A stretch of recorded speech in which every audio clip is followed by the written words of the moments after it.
Just let me know. I haven't seen LEMMiNO's video on it. I just meant I remember the event.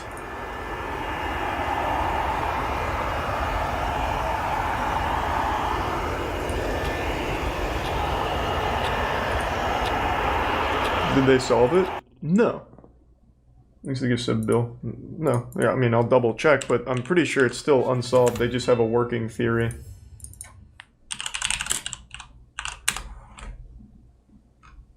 Yeah, no, it's still not solved. It's just working theories.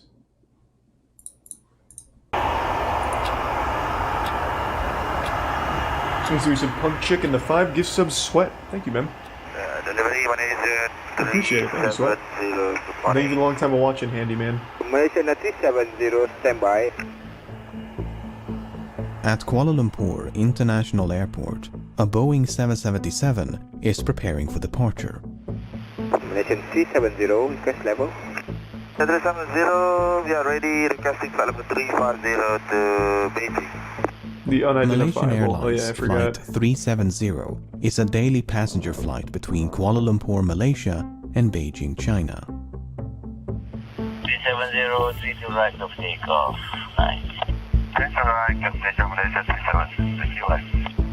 42 minutes some past cold. midnight, Flight 370 is given clearance to depart. The On bit's board beef. are Captain Zahari Ahmad Shah, First Officer Farik Abdul Hamid, 10 cabin crew members, and 227 passengers. Was this plane ever found? I don't know. I don't know. Malaysian 370, Lumpur radar, good morning, climb flight level 250. Morning, level Thanks for the bits, 250, Nimoy. Malaysian 370.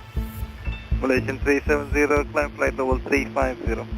Climb level 350, Malaysian 370. Less than an hour into the flight, the plane is cruising over the South China Sea at an altitude of 35,000 feet. The night sky is clear, and the weather They is found calm. pieces, but not the whole Flight thing. 370 is then instructed to signal air traffic control in Ho Chi Minh, Vietnam, as it is about to enter Vietnamese airspace. The flight controller in Kuala Lumpur says goodnight, with no sign that anything should be amiss. Malaysian 370, maintaining level 350. Malaysian 370. Malaysian 370, maintaining level 350. Malaysian 370. Malaysian 370, contact Ho Chi Minh 120.9. Good night. Good night, Malaysian 370. Thanks to Resub Acid Redemption. Yeah, I know 1 Jeremy minute do it. And 43 seconds later, the aircraft suddenly vanish from radar screens at Kuala Lumpur, Ho Chi Minh, and Bangkok. What? This form of positional tracking depends on a signal being quickly? emitted by one of two transponders aboard a plane, and so its disappearance would suggest both transponders ceased to function, or the system was manually deactivated by someone on board. All subsequent attempts to contact and ascertain the whereabouts of Flight 370 are unsuccessful. The aircraft has seemingly vanished without a trace. After missing its scheduled time of arrival in Beijing some 4 hours later, Flight Thanks, Resub 370 Snarly. is officially declared missing.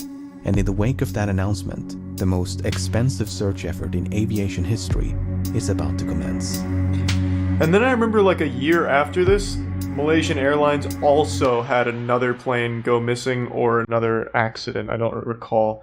But that one was really fucking eerie, because one of the passengers had tweeted, "Here's my flight if it goes missing," and then it actually fucking did. Of the flight's disappearance between the South China Sea and the Gulf of Thailand.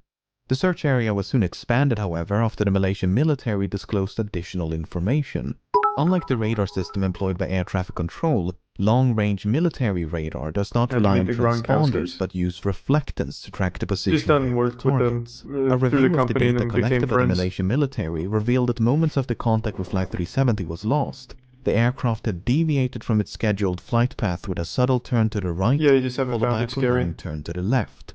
The aircraft had then flown back towards and across the Malaysian peninsula before turning right near the island of Penang. It maintained this northwesterly heading until it escaped the radar's coverage. Over the next few days, the Strait of Malacca, the Andaman Sea, and the Bay of Bengal was scoured by a multinational fleet of aircraft and vessels, but there was no trace of Flight 370. Meanwhile, investigators began to analyze the aircraft's satellite communication records. What the fuck? Like all modern airliners, Flight 370 was equipped with a satellite communications terminal, or SATCOM, to send and receive transmissions to and from the ground. Prior to departure, the SATCOM terminal had logged onto the satellite network and established a connection with a ground station in Perth, Australia. That station then maintained a detailed record of all the incoming and outgoing traffic between it and Flight 370. This is what it contained. Prior to the flight's disappearance over the South China Sea, everything appeared to be working as intended. Then, at some point during this portion of the flight, the SATCOM link was severed. What happened? Did they see like a fucking dragon in the sky and just like get the fuck away from it? 3 minutes after the flight vanished over the Andaman Sea, the terminal requested to log back onto the network. The SATCOM link was successfully re-established and was not disrupted again until nearly 6 hours later, when the flight is presumed to have crashed due to fuel exhaustion. During these final hours, 2 attempts were made to contact the plane via satellite telephone. Both calls were acknowledged by the SATCOM terminal and would have been routed to the cockpit. Yet, they went unanswered. The terminal had also responded to 5 automatic status requests. In short, if the ground station had not heard from the aircraft in over an hour, it would transmit a signal to confirm the terminal was still online. It's a real story. While these transmissions did not contain any information about the flight's position, investigators were able to measure the distance between the satellite and the aircraft at the time of each transmission, based on how long it took those transmissions to be sent and received. This generated 7 rings of possible locations from which 7 of these transmissions are thought to have originated. By taking fuel consumption, speed, and other factors into account, flight path analysis indicated the most probable origin of the final transmission to be somewhere along this arc in the southern Indian Ocean. The search effort shifted accordingly, and as the region fell within the jurisdiction of Australia, the Australian government took charge of the operation. Over the next few weeks, the search area was progressively hijack and not make any demands. Drift as well as improved estimations of the flight path. But this part of the southern Indian Ocean is so remote it took 6 days just to get there. A new fleet of aircraft and vessels gradually covered more than 4.5 million square kilometers of ocean, but Flight 370 was nowhere to be found.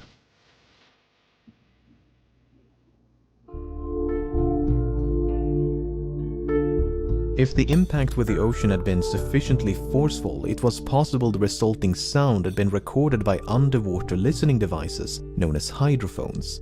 This possibility was investigated, and 4 hydroacoustic monitoring stations had recorded something. It is crazy how much shit there is, like, already in the world. Like, if it crashes in the middle of nowhere, luckily we still have these robo-lizards that we have just for monitoring. Might be picked up by one of those. While the timing and direction of the sound were reasonably consistent with the final satellite transmission, the estimated origin was not. The sound was in all likelihood caused by nothing more than geological activity. Flight 370 was also equipped with 2 underwater locator beacons which had a battery life of some 40 days, and as the deadline approached in early April, signals with a pulse and frequency somewhat similar to the signal emitted by the beacons were detected at depths of up to 3,000 meters.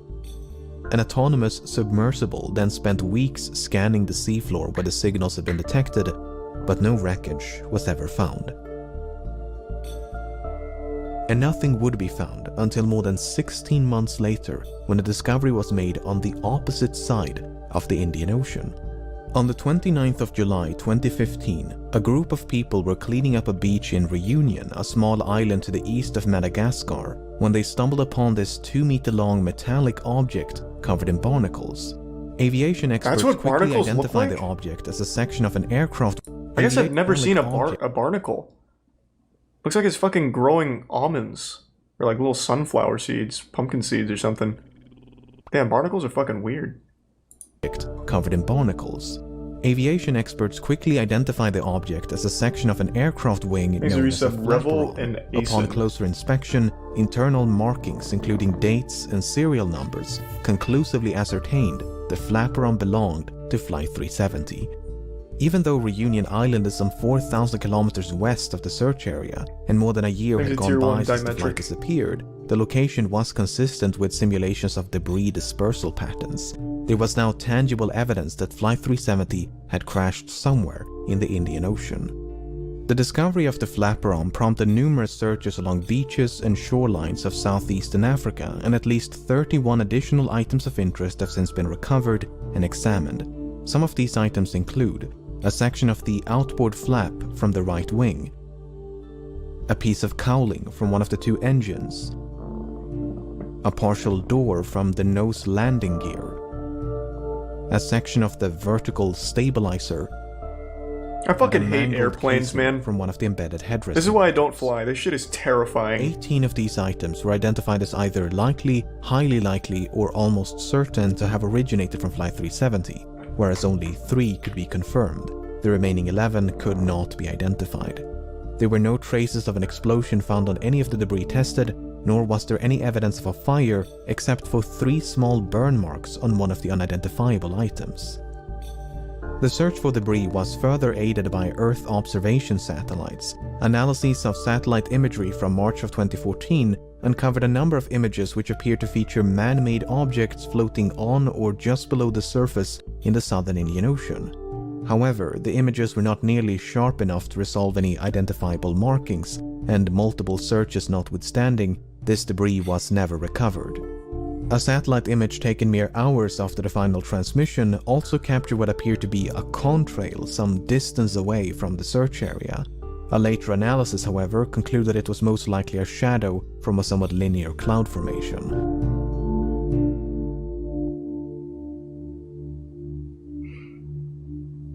The underwater portion of the search continued for months and eventually years before it was finally suspended in early 2017, by which point they gave up. 120,000 square kilometers of seabed had been scrutinized. The search effort was then resumed by an American salvage company known as Ocean Infinity, but after more than a year of searching, well, how would too they have done came that, up Ryan? empty-handed.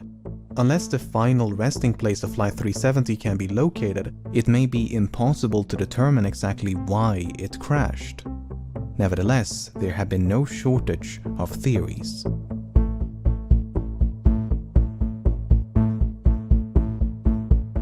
On the day of the disappearance, 2 of the passengers raised suspicion as they had boarded the flight with stolen passports, which immediately prompted concerns of a hijacking. But investigators were unable to link the 2 men to any terrorist organizations, and soon determined they had traveled under false identities because they were seeking asylum, not due to any nefarious intent. Yeah, like hijacking wouldn't make any sense. They didn't make any demands. Passengers were identified as a flight engineer who might have possessed the necessary expertise to take control of a Boeing 777. Apart from the 239 persons on board, Flight 370 carried nearly 11 metric tons of cargo. Among the items listed on the flight manifest was a shipment of lithium-ion batteries, which led some to suspect a fire might have broken out mid-flight. For instance, the crash of Why do we UPS still Airlines use lithium Flight 6 batteries? in September of 2010 Nothing good comes was from the that result shit. of a fire that was ignited by a pallet of lithium-ion batteries.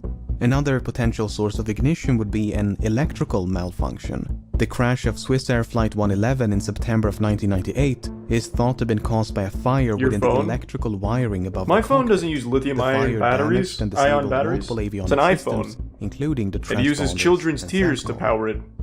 In the case of Flight 370, the sudden loss of communication and subsequent deviation Thanks from to its Tier 1, scheduled hello there. flight path might have been a direct response to a fire. The 2 pilots may have turned back towards Malaysia to attempt an emergency landing at the nearest suitable airport. But no such attempt was ever made. Instead, Flight 370 kept going and remained aloft for another 6 hours.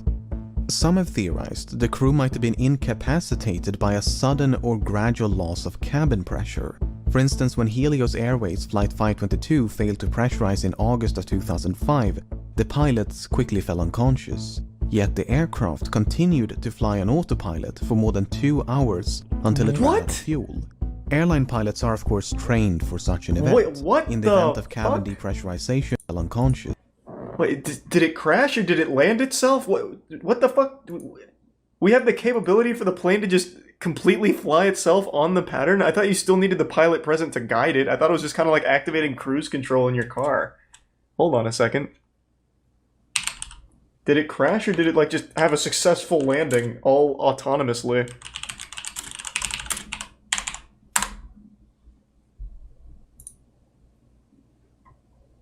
Oh, it crashed. Oh, fuck. So it didn't pressurize and everyone was incapacitated. Holy shit. Oh, did he say it crashed? Oh, I just looked at this. I didn't even notice it said crashed. Oh, that'll do it. Thanks to the resub, Erotic and J. Cuddy. Yet the aircraft continued to fly on autopilot for more than 2 hours until it ran out of fuel. Airline pilots are of course trained for such an event. In the event of cabin depressurization, an automatic system is designed to deploy oxygen masks to give the pilots enough time to perform an emergency descent to a more breathable altitude. The data recorded by the Malaysian military radar does indeed contain altitude information, but it is highly inconsistent. In fact, the Boeing 777 is incapable of performing the extreme altitude fluctuations recorded. At one point, the aircraft exceeded its maximum operating altitude by more than 15,000 feet before making a 50,000 feet nosedive in less than a minute. Attempts to recreate these maneuvers on a flight simulator were unsuccessful, and thus the data was deemed inaccurate and unreliable. If Flight 370 did lose cabin pressure at 35,000 feet, and the pilots were incapacitated before descending to a more oxygenated altitude, it might explain why the aircraft remained aloft for as long as it did. What is a bit more difficult to explain, however, are these alterations in heading. Flight simulations have established the aircraft must have been under manual control during the initial left turn, as the bank angle or inclination of that turn was beyond the limits of the autopilot. Subsequent turns, however, could have been either manual or automatic. But for the autopilot to have made these course corrections, someone with the requisite knowledge must have programmed it to do so. The only other alternative is that the aircraft was in fact under manual control. Thanks for the bits, Beef, and hello there. Yeah, I was talking about it the other day, hello there. I still haven't caught up on all of it, but yeah, it's a pretty fucked situation. In late June of 2014, several news outlets reported that a special investigation had identified the captain of Flight 370 as a prime suspect. A search of the captain's home had uncovered a flight simulator which supposedly contained a suspicious route which ended in the southern Indian Ocean. At the time, there was no official acknowledgement that such a route had been recovered, and a lengthy public report issued by the Malaysian government in 2015 made no mention of such a discovery. Then, in 2016, confidential documents pertaining to a forensic examination conducted by the Royal Malaysia Police in May of 2014 was leaked to the media. These documents made it clear that such a route had not only been recovered, but thoroughly examined. Soon thereafter, the Malaysian government confirmed the existence of this simulated flight path, and this is what it looks like. It should come as no surprise that many regard this as damning evidence of premeditation, but according to investigators, it is not quite so evident. The data recovered consists of 7 coordinates, 2 in Kuala Lumpur, 2 in the Strait of Malacca, what was he planning to do? Drive it straight to fucking Antarctica? And 2 in the southern Indian Ocean. The data was reconstructed from a file that had been automatically generated and saved by the simulation software a month before the incident.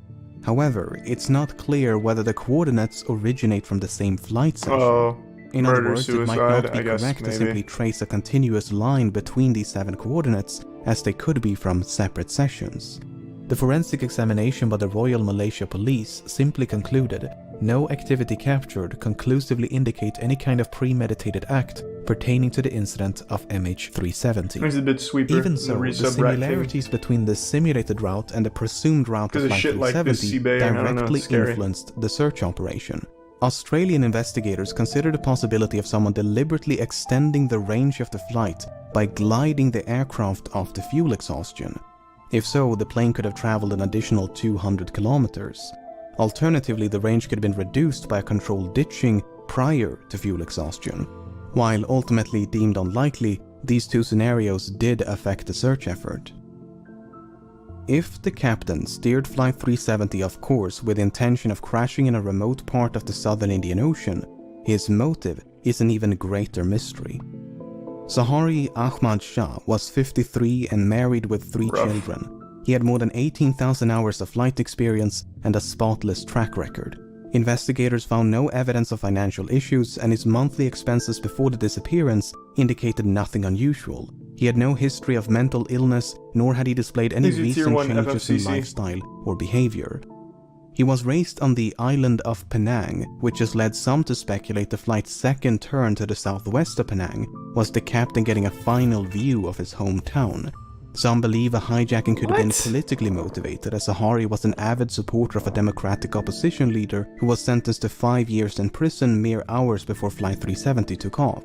Others point to unconfirmed reports of marital issues, but this is contradicted by the official investigation and disputed by family members. The only real inconsistency noted by the final report is that the captain failed to repeat the assigned radio frequency during the last verbal communication. Malaysian 370, contact Ho Chi Minh 120.9. Good night. Good night, Malaysian 370. It would have been standard procedure to repeat the assigned frequency as the captain had correctly done a few minutes prior. 370, contact Lampu Radar 1326, good night. Alright, 1326 Malaysian 370. Whether this omission is indicative of anything but a mistake is anyone's best guess. Yeah, I don't think that means By shit. all accounts, Captain Zaharie was an affable and well-respected pilot who was passionate about aviation, as evident by the photos and videos he shared on social media. Hi everyone, this is a YouTube video that I've made. Oh, that's kind of cute. Community service after learning. The co-pilot was found to be even less conspicuous. Farik Abdul Hamid was only 27 and due to marry a fellow pilot. He had nearly 3,000 hours of flight experience, although only 39 hours in this type of aircraft. Much like Zaharie, Farik had no financial, mental or interpersonal issues of note, nor was there any evidence of conflict between the two of them. Some questioned the plausibility of a pilot-instigated hijacking due to the apparent lack of interference by the other pilot. Well, when Ethiopian Airlines Flight 702 was hijacked by the co-pilot in February of 2014, he did so by merely waiting for the captain to take a bathroom break before locking the cockpit door behind him. The co-pilot was then free to divert the Italy-bound flight to Switzerland to seek asylum. The only noteworthy piece of evidence in regards to the co-pilot of Flight 370 is his phone. You see, when the confidential documents were leaked, they also confirmed another long-circulated rumor, namely that a cell phone tower had briefly established a connection with an iPhone 5S belonging to the co-pilot as Flight 370 approached the island of Penang. According to investigators, it was not a phone call as has been widely reported by the media, but merely an automatic location signal. Why this information was omitted from public reports, we may never know. So what is one to make of all of this? On the one hand, the simulated flight path seems suspicious. On the other, it is difficult to cast any substantial doubt on either of the two pilots' character. Yeah, I mean, the dude seems nice. Like, I don't think to deny a hijacking is consistent with the available evidence. Then again, we're missing some quite major and literal pieces of evidence. The final report issued by the Malaysian government in 2018 could not attribute the loss of communication nor diversion of Flight 370 to a malfunction. Instead, it is believed that someone manually manipulated the aircraft and its systems. For instance, investigators believe SATCOM was manually disabled by a sudden and prolonged interruption of power. Then, once power was restored, the terminal simply rebooted. Likewise, the alterations in heading are believed to be the result of manual inputs. With that being said, the uncertainty of these findings are repeatedly emphasized due to the limited evidence available, and the report does never explicitly state the flight was hijacked. In fact, no real conclusion is reached. Both the Malaysian and Australian government agree that Flight 370 crashed in the southern Indian Ocean, but that the cause is indeterminable without the wreckage, the location of which has managed to elude some of the foremost aviation experts in the world, as well as an impressive arsenal of cutting-edge technology for more than half a decade. Authors, aviation experts, and independent investigators have all chimed in to offer their own thoughts and theories as to the nature of the crash and the location of the wreckage. Some believe there was no crash, but that the aircraft was shot down by an American naval base in the middle of the Indian Ocean. The satellite transmissions were then supposedly That wouldn't make forged any sense, as part of though. a massive cover-up. Wouldn't explain Others this. believe the aircraft turned right towards India and traveled as far north as Kazakhstan, completely undetected. Debris was then supposedly planted along shorelines of southeastern Africa as part of a massive cover-up. That makes sense, I guess. Another theory suggests the aircraft was remotely hijacked and controlled by someone on the ground. Thanks to Prime While Greg. Boeing and other companies have experimented with technology that would allow for an aircraft to be remotely controlled, no commercial airliner is known to be outfitted with such a system. On the less conspiratorial side, the assumption that Flight 370 flew in a straight line and at a constant speed after turning left towards the southern Indian Ocean might simply be incorrect. In early 2018, a French team of independent investigators proposed an alternate flight path, whereby an attempted landing on Christmas Island led to a crash site much further north than the region identified by the official Christmas Island, huh?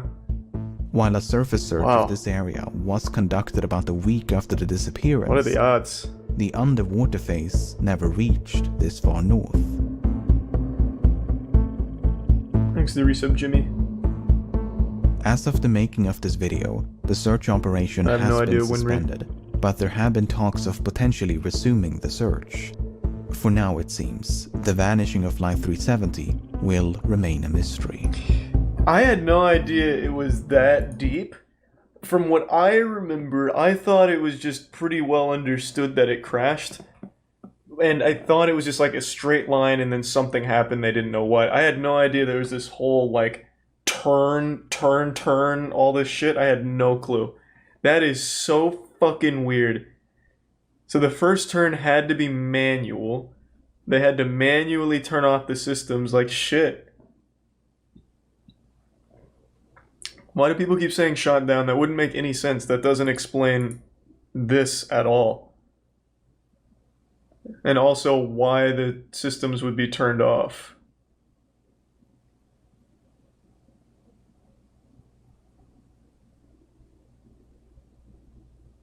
It was shot down by 5G towers. Yeah, maybe that makes more sense. Thanks for the gift sub, Skittle, and the resub, Jimmy. What an interesting fucking mystery, man. Yeah, I fucking hate planes. If even one plane malfunctions and crashes, I'm never going on one. It's fucking horrifying. I wish we could just have some sci-fi shit where it's just a giant portal that rips through space-time continuum, so that way you don't have to be like reatomized. You just like in Jumper, you know? Or not Jumper. Doctor Strange. You just open this giant thing and you see the other side and you just step right through. Simple and easy. Thanks for the gift sub, King Sloth. Yep, very familiar, Papa. Sure, Johnny. In early 1959, a group of hikers decided to head out on an expedition across a mountainous region of Western Soviet Union. The group consisted of 9 experienced men and women greatly familiar For the with record, Siberian wilderness. new information about Dyatlov Yet, has surfaced over the last few months. would prove to be their last. Despite a criminal investigation, photographs and journal entries, the case remains unsolved after more than half a century. This is the case of Dyatlov Pass. Hey, thanks for the 5 gift subs, Spicy Meat. Fucking tier 3 and gift subs, man. Thank you.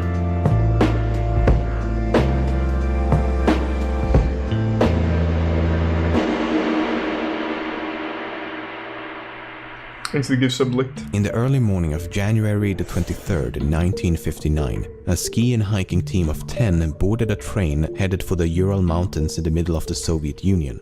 The group consisted of 8 men and 2 women, Hey, Big T's, hope you're doing well. Dyatlov as the group's leader. As the train slowly advanced deep into the mountainous Siberian taiga, the group diary received a final entry. I wonder what awaits us on this hike. Will anything new happen? Oh, Over the next few Jesus. days, the group continued to alternate between modes of These are 5 gift subs, transportation. Red Rockstar. First a bus, Thank you, Rockstar. then a truck, then a horse and sleigh, and eventually they proceed on foot and skis.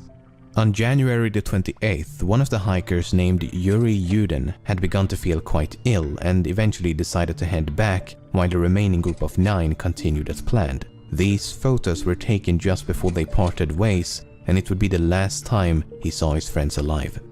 The group resumed their expedition across the snow-covered outback and documented everything of note using diaries as well as multiple cameras.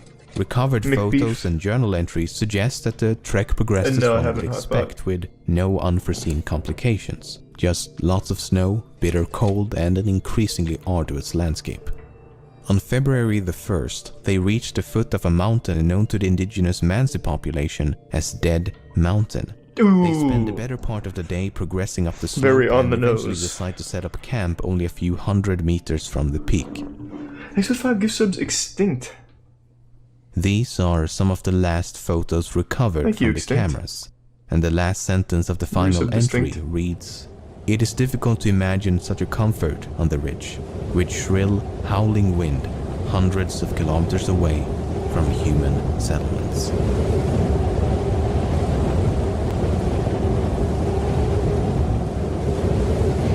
This one shows bodies. Let me do a quick scan.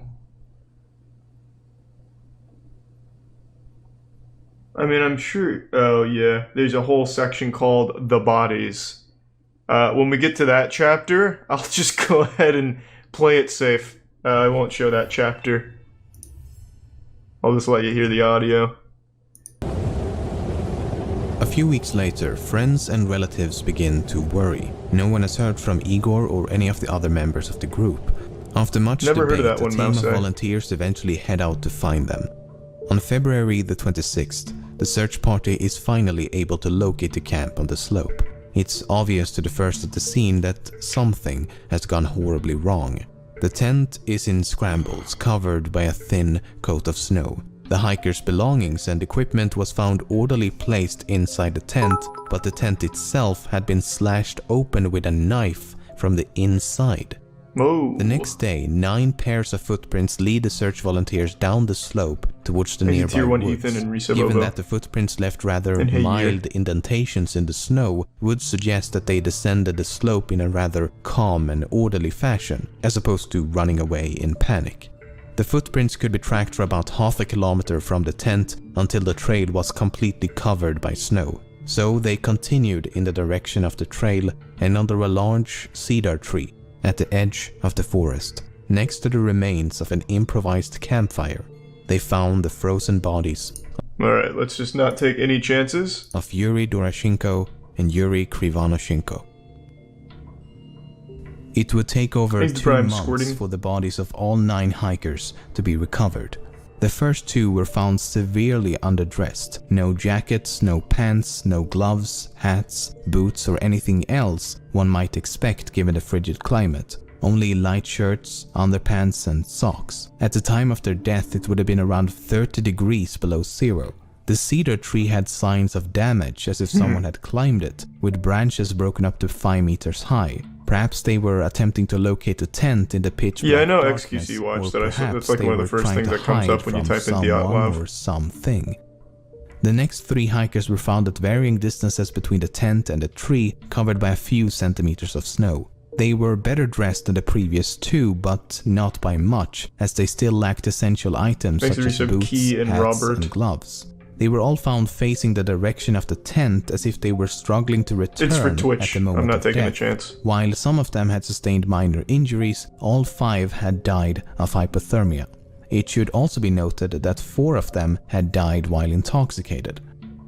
The last 4 hikers were found at the bottom of a small hill, covered by 3 meters of snow, 75 meters from the tree. Again, a lot has come out about this over the last few months from what I remember. 3 of them had sustained lethal injuries. 1 had a fractured skull, and 2 had fractured multiple ribs and suffered massive internal bleeding. There's the prime squanch. The medical examiner believed the injuries had been sustained from a fall and compared it to a car crash. The injuries had been sustained while they were all alive and could not have been inflicted by another person. 2 had also been found with gaping eye sockets, and one of the women had a missing tongue. The last of the 4 had a broken nose and a deformed neck, but died of hypothermia. the most mysterious of all, 3 articles of clothing were later found to be abnormally radioactive.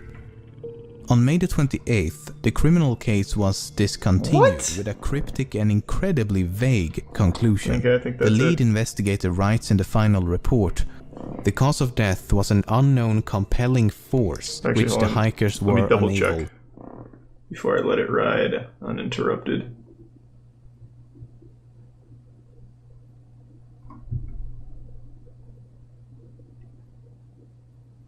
Yeah, it seems to be the only time they show the bodies. Next is just campsites and stuff. Real quick though, again, I'm gonna double check, but I'm pretty sure there was a huge Dyatlov Pass breakthrough recently. Yeah. I remember it was kind of big on Reddit, so that was a couple months ago. Yeah, I believe, I won't spoil it. Well, this kind of spoils it. But yeah, you know. To overcome. Not exactly the most satisfying answer and barely a conclusion at all. So, just in case the Galactic Empire had nothing to do with the death of the hikers, is it possible to explain some of the more enigmatic details in a less vague yet credible fashion? Let's give it a shot. The fact that Dubinina was missing her tongue has been taken way out of proportion. Some say that it was cut off or ripped out while she was still alive. Others say it was eaten by scavengers after death, while some even claim the tongue was later found somewhere else. But I've read the medical reports and this is what it says. The diaphragm of the mouth and the tongue is missing. That's it. There's nothing about cutting or ripping or anything. I don't know how or where it began, but there seems to be an exaggerated importance placed on this missing tongue, while in reality, it's a rather minor detail. At least the medical examiner believed it to be a minor detail, otherwise he would likely have elaborated further. For example, the same section of the same report states, "Gaping orbits, the eyeballs are absent." Equally mysterious, right? Well, no, because the medical examiner does provide an explanation for both. Soft tissue injuries to the head are post-mortem changes to Dubinina's corpse, which was recently exposed to water prior to detection. He even adds putrefaction and decomposition in parentheses to clarify exactly what he means. And this was not even exclusive to Dubinina, as the 4 last bodies were all damaged due to the melting snow. Now, some claim that her tongue must have been removed while she was still alive. But can we really rule out Sasquatch? Pointed to the fact that she had about 100 grams of blood in her stomach. But that's not exactly true either. The relevant portion of the forensic examination reads, "The stomach contained up to 100 cubic centimeters of a dark red, slimy mass." That's about 10 centiliters of something, most likely food, mixed with something red, most likely blood. So we don't know how much blood was in her stomach, just that there was blood in her stomach. Which isn't that strange, given that she was suffering from massive internal bleeding. One of the most mysterious aspects of this case is that 3 separate articles of clothing discovered on 2 of the bodies were found to be radioactive. Which does indeed sound a bit mysterious, but you have to keep in mind that almost everything is slightly radioactive. So we need more details. True. The radiological studies claim that under normal circumstances, an area of 150 square centimeters should not exceed 5,000 disintegrations. Everything is radioactive, literally everything. Only 3 articles of clothing exceeded or equaled that limit at 5,000 They were fucking nuked. Yeah, that's probably what it was. And 9,900 DPM. The only explanation given in the report is that the clothes were contaminated as radioactive dust fell from the atmosphere, or the clothes were susceptible to contamination when in contact with radioactive substances. In other words, they were unable to determine exactly how the clothes were contaminated, but it's not unrealistic to believe it to be a result of natural processes. Not really, but before we made nukes, FYI. It wasn't due to the elements. There may Bro, be you're just outright wrong. Wait, what? Kolevatov had previously worked at a facility You think developing nukes made nuclear radiation? materials, and Krivonoshenko had previously worked at a top-secret plutonium production plant for nuclear weapons. and the 3 articles of radioactive clothing belonged to Kolevatov and Krivonischenko. Around the time of the hikers' disappearance, numerous sources claim to have seen UFOs in the form of orbs of light moving across the night sky for a few seconds up to several minutes. These include 3 soldiers and 2 different hiking groups. Some witnesses also claim that the indigenous Mansi population, as well as a group of geologists, had told them that they had observed fireballs in the sky around the time of the incident. The problem with UFO sightings is that they are, well, unidentified and often unverifiable as a result. Which means they have to be true. One of the hiking groups reported to have seen the UFO during the night of the incident, while the other sightings occurred before or after. Then there's this. This is the very last photo taken with one of the hikers' cameras. It appears to be a photo of some type of light source taken in the middle of the night. What if it actually is aliens? The photo is about as undescriptive as the UFO it is claimed to depict. It could no doubt be a photo of a UFO, and it could no doubt be a photo of a candle, flashlight, fire, stove, or anything else. But let's assume that it is a photo of something in the night sky. What could it potentially be depicting? I can think of a few possibilities. A rocket, a piece of a rocket, man-made space debris during re-entry, a crashing aircraft, or perhaps a meteor. None of which would be too surprising given that this is the Soviet Union in the middle of the Cold War as well as the space race, so there would have been a lot of aerial activity. At the time when space exploration was about as fresh as a prince living in an affluent LA neighborhood, it's not surprising that people were unable to identify the mysterious lights. Regardless, it could not have landed close to the hikers as it would have been found by the search teams. And if the object had already been recovered... Why do you keep fucking spamming this? Last story was Nightblood. Valentina had Nightblood and she didn't die from radiation. What the fuck is Nightblood? What the fuck are you talking about? Is it like a CW show or something? What is Nightblood? You've been spamming that for almost 40 minutes now since we finished that. And Valentina never died.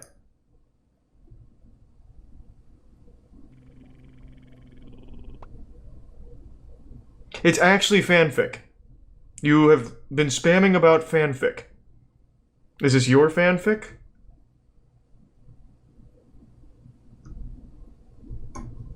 Well, that was a good waste of time.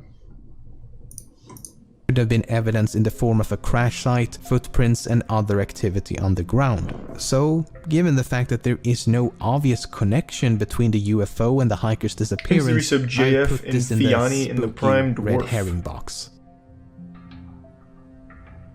So, what happened? Why did they leave the tent? Why was it slashed open from the inside? How did some of them sustain such major injuries while the others simply succumbed to the cold? Why were so many of them underdressed? Avalanche. I think the biggest mystery is how it's been able to remain a mystery given the abundance of information. So after spending the better part of this month hiring multiple Russian translators reading through a massive amount of material ranging from theories about a KGB cover-up to a simple avalanche accident, this is what I believe to be the most credible. Let's see if he gets it right, because there is an explanation now. First of all, why would they leave the tent? That seems to be the most important missing piece of the puzzle. I would argue that the only thing that could make them leave would have to be an immediate threat inside the tent. If something was outside, such as an animal or a UFO, then there would be no reason to cut the tent open. There were no signs of an avalanche, however, they could have escaped believing an avalanche was tumbling towards them. The problem with that theory is that the footprints show them walking in a calm and orderly manner down the slope, as opposed to running away in panic. So something caused them to panic inside the tent, but once outside, they calmed down and made a conscious decision to walk down the slope. Now, take a look at this photo. The pipe sticking out of the tent entrance is the exhaust pipe of the internal stove. This was a completely unique and homemade design as the leader of the group had built the stove himself. We know they had used the stove on the night of the incident before the incident took place, as partially eaten pieces of fried ham and bacon were found inside the tent.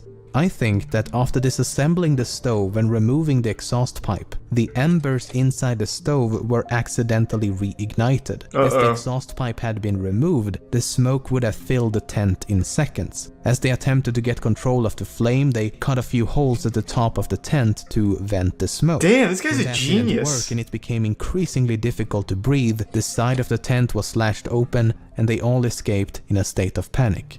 There's even more evidence to support this theory. Several members of the group were found with burn marks on both their bodies and Hold on, just in case they show bodies, not gonna risk it. which could definitely have been a result of the improvised fire under the tree, or perhaps a scalding hot metal stove.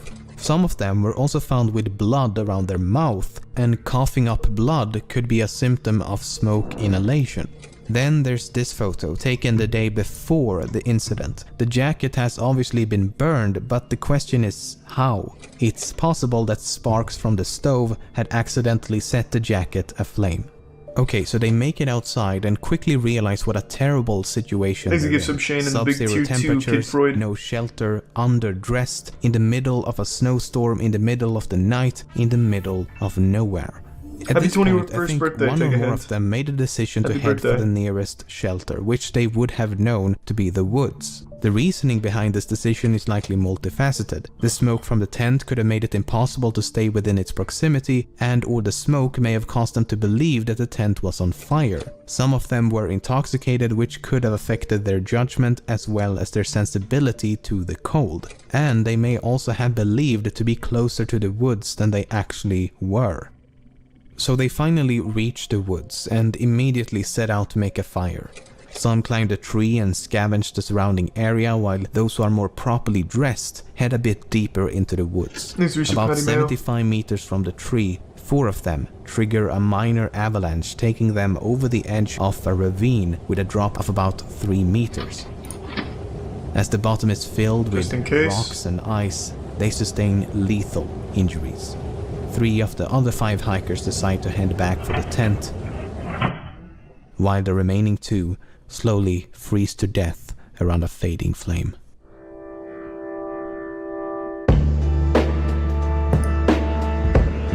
So, that theory makes a ton of sense, and I haven't kept up with the Dyatlov discoveries here, but like I said, I remembered recently there was a huge resurgence in information and explanations for this, so let me just check to make sure there's no pictures of bodies.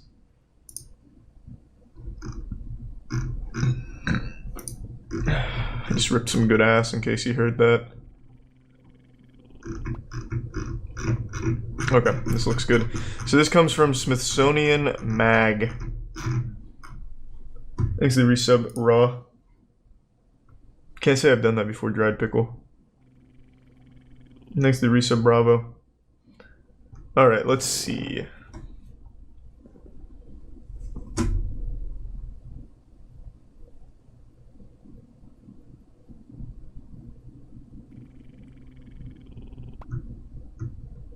This is just an overview. Oh, here we go. An abominable snowman attack. That seems like a cool theory.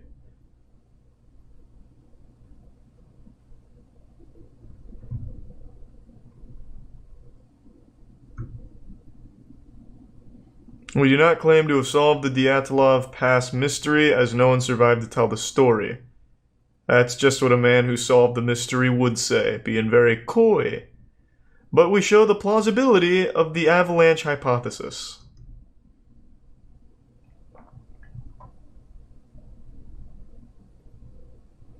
An avalanche, a snow slab, or a hurricane. Thanks to Tier 1 Zion and Prime Huso.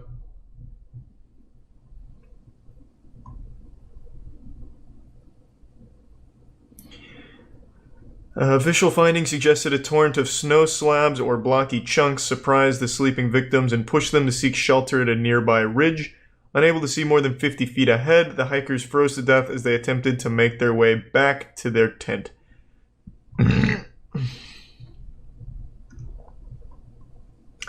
Critics of the slab avalanche theory cite 4 main counter-arguments. the lack of physical traces of an avalanche, more than 9-hour gap between the hikers building their camp, a process that required cutting into the mountain to form a barrier against the wind, and their panicked departure, the shallow slope of the campsite, and the traumatic injuries sustained by the group. Asphyxiation is more common cause of death for avalanche victims.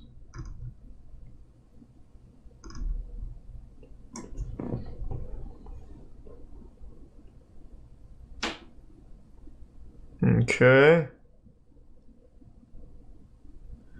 So this guy proved that a snow slab could have wiped through the area without leaving many traces. A slab avalanche, excuse me.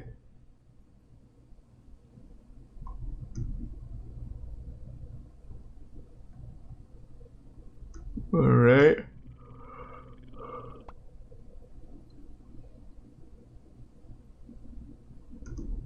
Jesus, they really went in on this.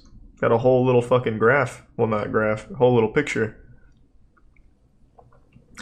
Researchers unraveled the final piece of the puzzle, the hiker's unexplained injuries, with the help of a surprising source, Disney's 2013 film Frozen.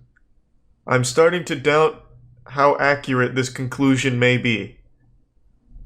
If Elsa did it, but I'll continue. He was so impressed by the movie's depiction of snow that he asked his creators to share their animation code with him. This simulation tool, coupled with data from cadaver tests conducted by General Motors in 1970 to determine what would happen to the human body when struck at different speeds, enabled the pair to show that heavy blocks of solid snow could have landed on the hikers as they slept, crushing their bones and causing injuries not typically associated with avalanches. If this was the case, the pair posits those who had sustained less serious blows likely dragged their injured companions out of the tent in the hopes of saving their lives. Okay. Thanks to the resub remark.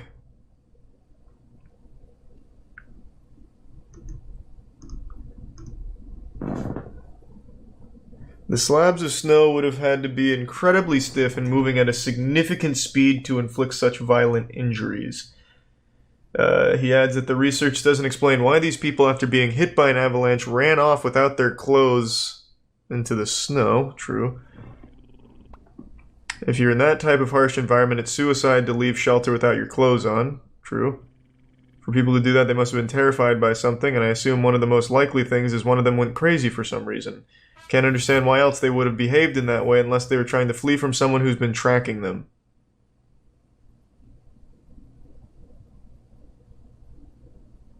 I mean, yeah, I guess that really wasn't as conclusive as I thought it would be. Thanks to Prime Darko and Resub Prime.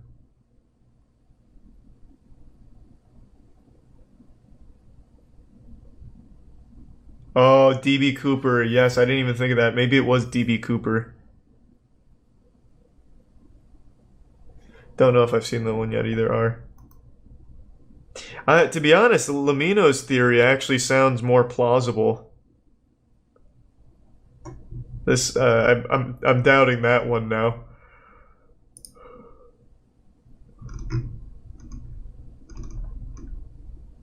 Let me just double check there's no bodies here. Now I'm interested. Yeah, no bodies. Is it not just hypothermic psychosis? Well, no, because it all happened while they were in their tents warm, supposedly. They cut out of the tent and all took off into the night. They wouldn't be suffering from hypothermia inside with a stove and clothing and everything. That really wouldn't add up.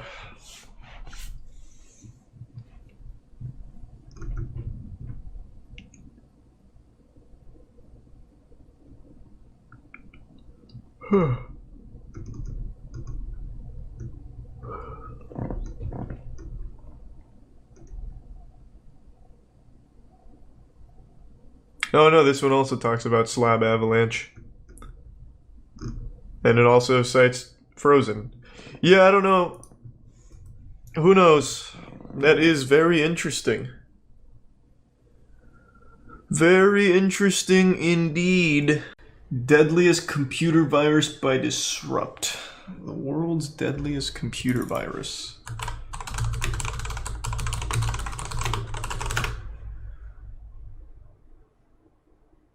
Alright. A 6.5 magnitude earthquake is shaking the foundations of the Bangai Islands. 93 million miles away, Mars, Mercury, Venus, Jupiter. Oh, is it a Saturn, space virus? And the Sun.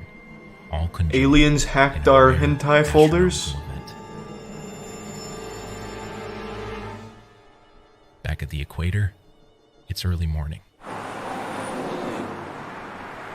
A student presents an idea for his senior thesis.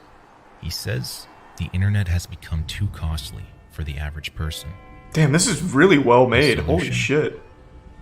He can create a program that would retrieve the account logins of other individuals, hijack their internet. Thanks for resub, Tim Tom. Obviously, he wouldn't release the bug.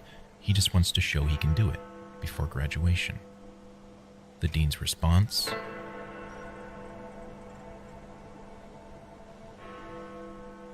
We do not. What does that The say? student writes, We do not produce burglocks.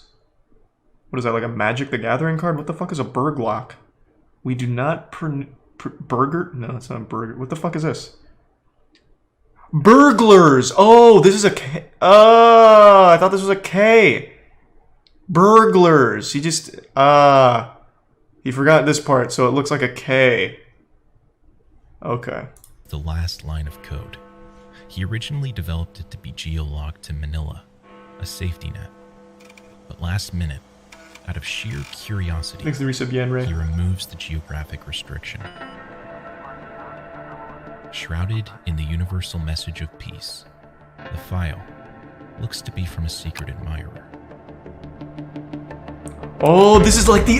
Ooh, this is a classic. Once opened, the full file extension reveals itself.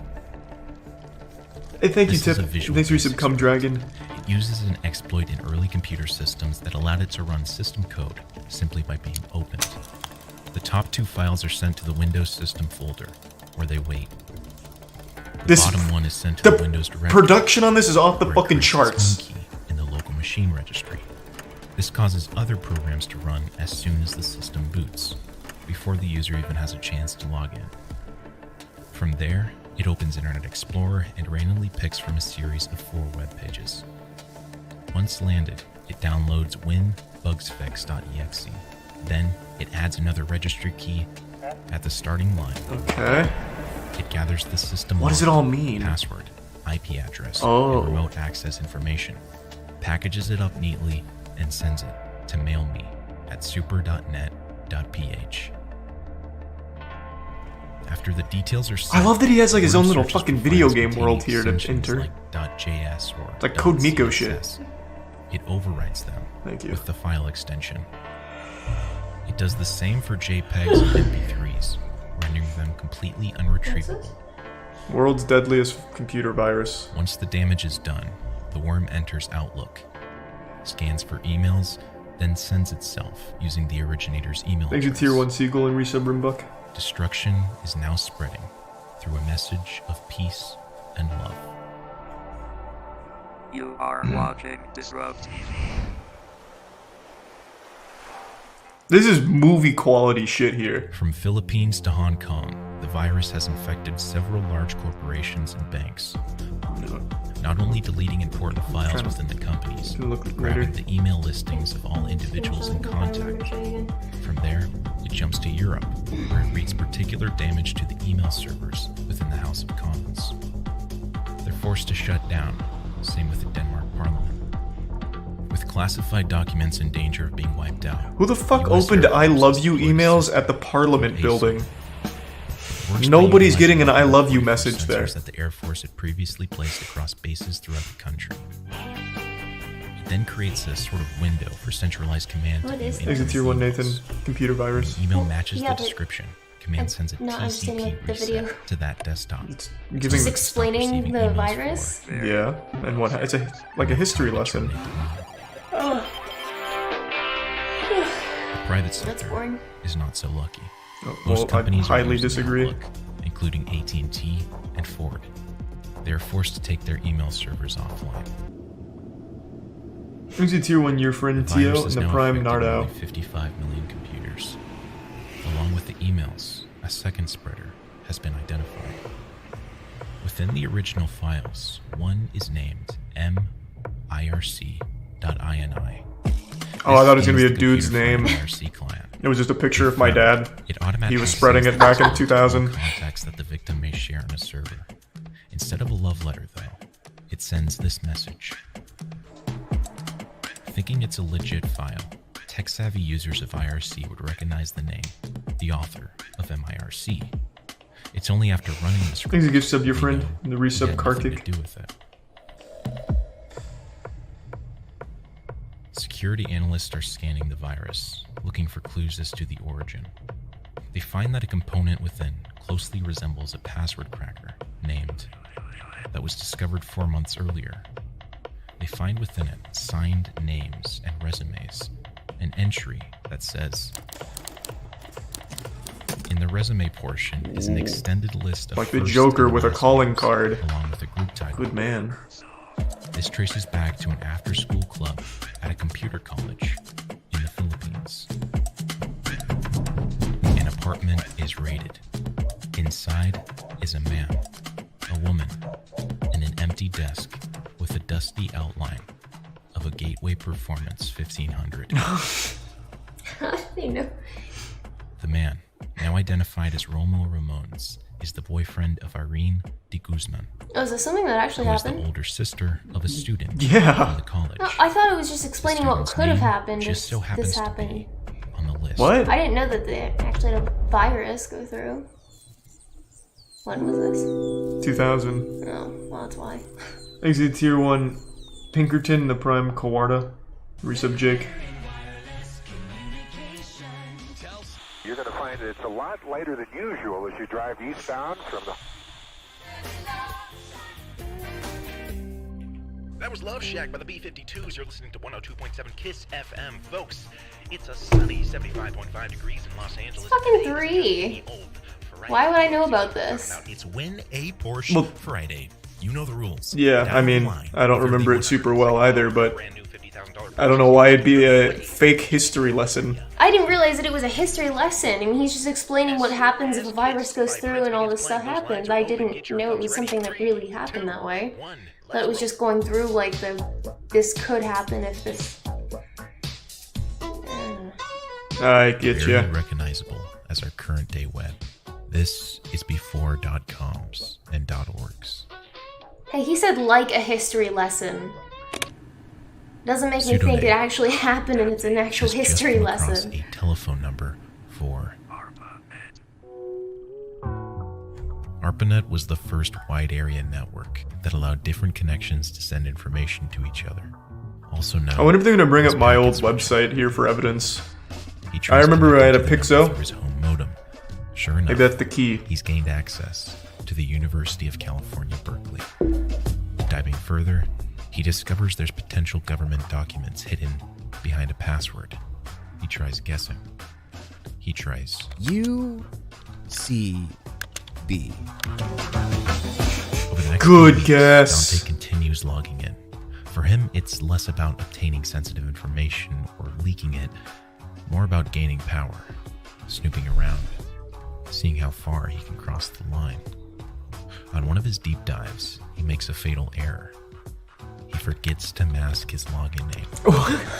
Why even make the login This name silent fly your name? Miles away. Make from it like security office. Dick Hard Thundercock Unbeknownst or to something. Kevin, Who cares? He continues. The kid answers the door. He's greeted by the Los Angeles DA. They seize his computer, but since he's underage, he isn't charged. Now he works for NSA. In the back Thank you reaches tier 1 of a Sentient Menlo Salt Park and the storage resub facility, Moshe and the 2 two gift subs workers are Linen. clearing out unpaid storage units. Already It's a seen that routine Seagull. job. It's like a Break 300 open million the view lock, video. Clear out the belongings, auction off what they can. But in this particular unit, they find something. The Stanford Research Institute, one of the centers impacted by the previous escapades, Is it Prime reaches Rye? out to Kevin, proposing that he works for them, securing their network. The 18-year-old is hired. Hey, congrats, Kevin! Fuck There's a yeah! condo a few blocks from the main entrance Big of pickup. SRI. He spends his days working on encryption algorithms for secure military communications. He's successfully gone from an underground black hat hacker to a white hat hacker with a paycheck. Detective James Neal of the Menlo Park PD thinks he's looking at a standard case of stolen property. The storage bill is assigned to Thanks to the anonymous gift sub. John Anderson. A quick search finds this name to be a fake. Upon further inspection of the unit, the detective finds blank IDs and a document containing an unpublished number of the Soviet embassy. Oh boy! Another document. We've been infiltrated. The name. Thanks to the 5 gift subs, Shubi, and the Prime Urinal Goblin, and Dad Kisser. Cool name.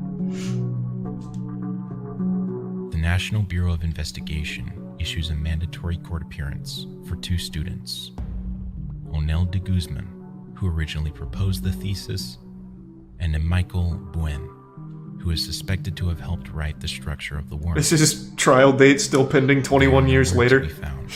One day we'll ask him about it. The worm continues its spread, though the effects are beginning to weaken. A press conference is called. The guest of honor, Onel de Guzman. When asked if he's the one who unleashed the virus, Onel states, and when questioned if he feels anything. Oh come on, go hard with the supervillain shit. Mumbles nothing, then covers his ears. Being the first large-scale computer crime out of the Philippines, Thanks to resub, the Jeff. authorities have trouble charging Onel. And drop bears. Over the subsequent months, Alright, man. Hope you had a good day. Congress passed legislation dealing with computer-related crimes. But seeing as this was made official after Onel's stunt, he can't be charged. Ultimately, the case against him boils down to credit card fraud. Onel never admits. Thanks to 5 gift subs, sticky keys, and resub plant. He may have inadvertently released the program. All charges against him are dropped. In total, the estimated damages are said to exceed 7.8 billion US fiat in wipe files. Wow, not bad. For cleanup. Fuck yeah, Onel de Guzman. Congrats. He finally admits to creating the virus and releasing it. He said he did it alone. But why? What did he want? The madman. ABS files have been written. And nope, it's been overwritten. It will not boot.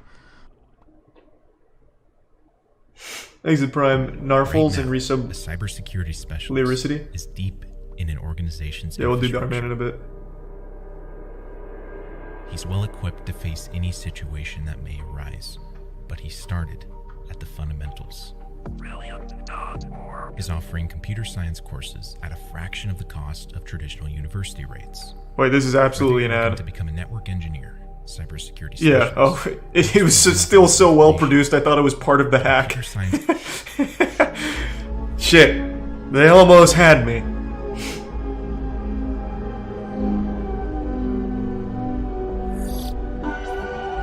God, it's like the fucking Chris Angel pre-commercial, yeah, pre-commercial shit. It's so fucking cool. For questioning. He denies everything. He's resub Zeus. A few hours later, they accompany him to I his thought condo. that said I forgot Inside, the law, not they I find a fought the room full law. of more I was like, what? One of these is a lineman's headset. This device can be connected wherever there are exposed telephone wires accessible.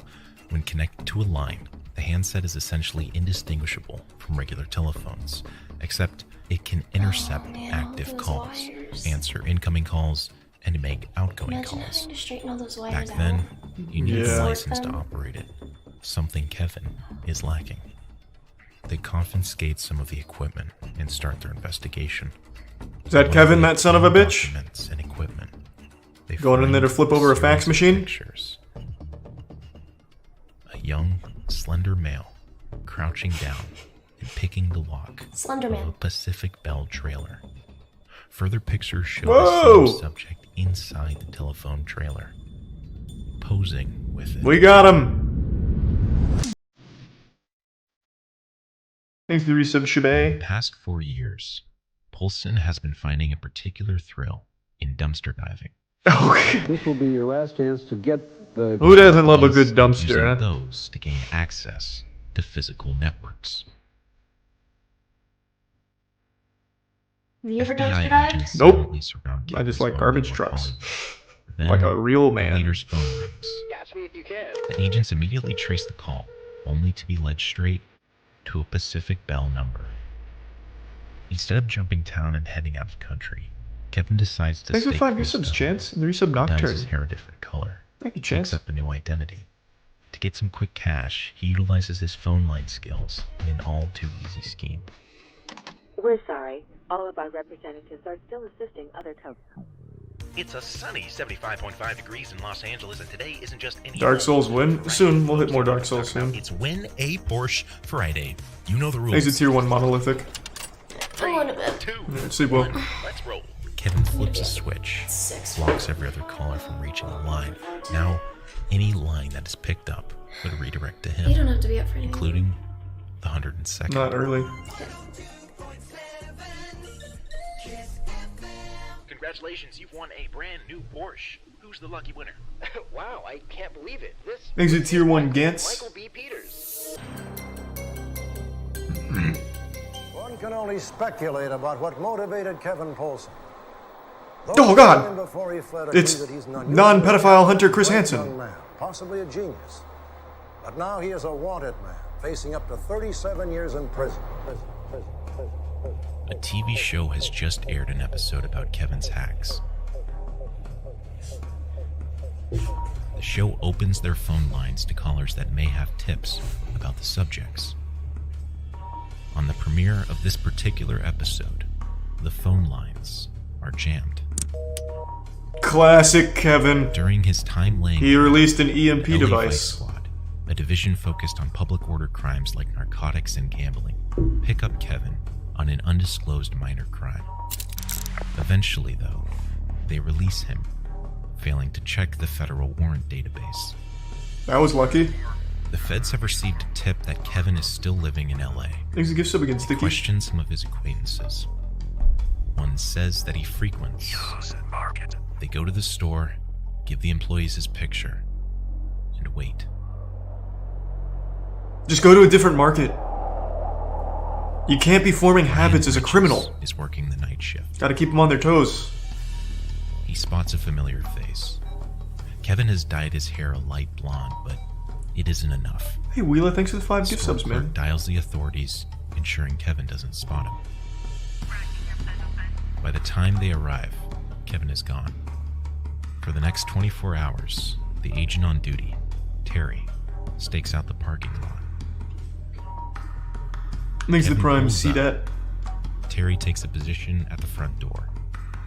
2 clerks sneak up behind Kevin and tackle him to the ground. Hearing the But it commotion, wasn't Terry Kevin. runs in. It was a 9-year-old schoolboy Kevin They bring paid him into the back room to impersonate him. transportation can arrive. As if on cue, Kevin begins complaining that his eyes are watering. He requests that he take his contact lenses out and get the glasses from a bag in his car. Terry agrees and retrieves the bag, but he checks it before handing it over. Sure enough, in the glasses case is a universal handcuff key. Oh, wait, what? I still think that's super dumb that all handcuffs use the same key. I think that's so fucking dumb. What an oversight. She recognizes the phrase and calls one of Kevin's hacker friends, who subsequently retrieves an incriminating computer from an undisclosed location. However, the police are a step ahead. Months earlier, they recruited a local hacker to infiltrate the local LA hacker circle. He rings the bell and the incriminating computer is intercepted. It takes nearly 9 months for them to decrypt it. Nearly 2 years after his arrest, Poulsen is accused of 19 counts that include conspiracy, rough. connection with access devices, They got him. interception of wire or electronic communications, and money laundering. He faces 100 years in prison and nearly $5 million in fines. Give him a job. This is considered one of the first large-scale cases against the newly defined Thank you, crime Prime Toad. of hacking. If successfully charged, They hope to send a clear message to the mid-90s hacking community. Eventually, Poulsen pleads guilty to several counts of computer fraud. Why are people arrested for money laundering? And money laundering. He's ordered to pay $58K in fines and given a 51-month sentence. Kevin is released on parole. By court order, he's barred from using computers. For the first time, in the 2000s, he flips the switch. He gains access. No, Kevin, fuck! Wait, 2012? Okay, this is the question. Did I ever consider leaving California altogether and going across the country? I did consider that, but... And I don't think I'm going to watch CSGO Rage. It doesn't sound very fun. I wanted to solve the problem, not run away from it.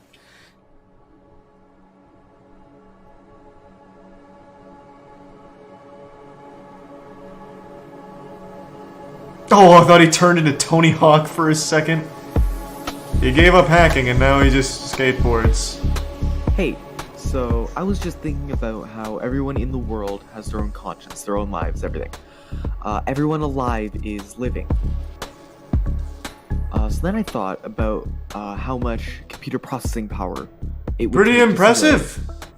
Everybody's not conscience. Bad. I'm not saying that our universe is simulated. I don't actually believe in that theory. Oh, okay. All I'm saying is that... Is this Kevin? Just stop for a moment and think about how much processor power would be required to simulate everybody's conscience. Another thing. Okay.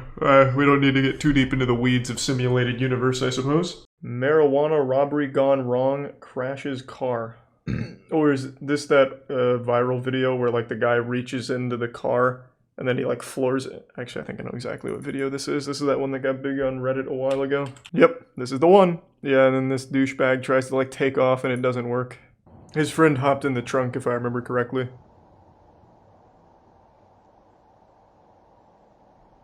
Why record a robbery? For those Facebook likes? It's 2012, baby. I'm in a silver car. Look left. Oh shit. Alright. His heart is racing. His first robbery attempt. Let's go! Thanks to the resub Panda and Jordansky.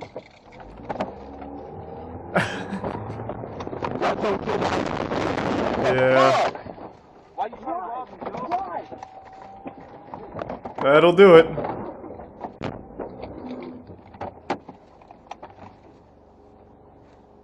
A pretty good plan, just unlucky with the tree placement.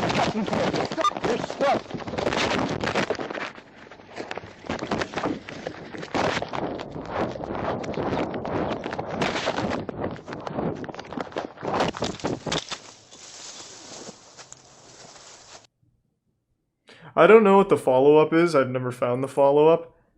But, yeah. It was a pretty good plan.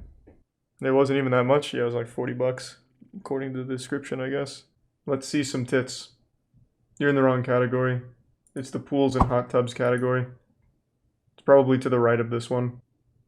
The Strange Fate of Alfred Loewenstein. This? The third...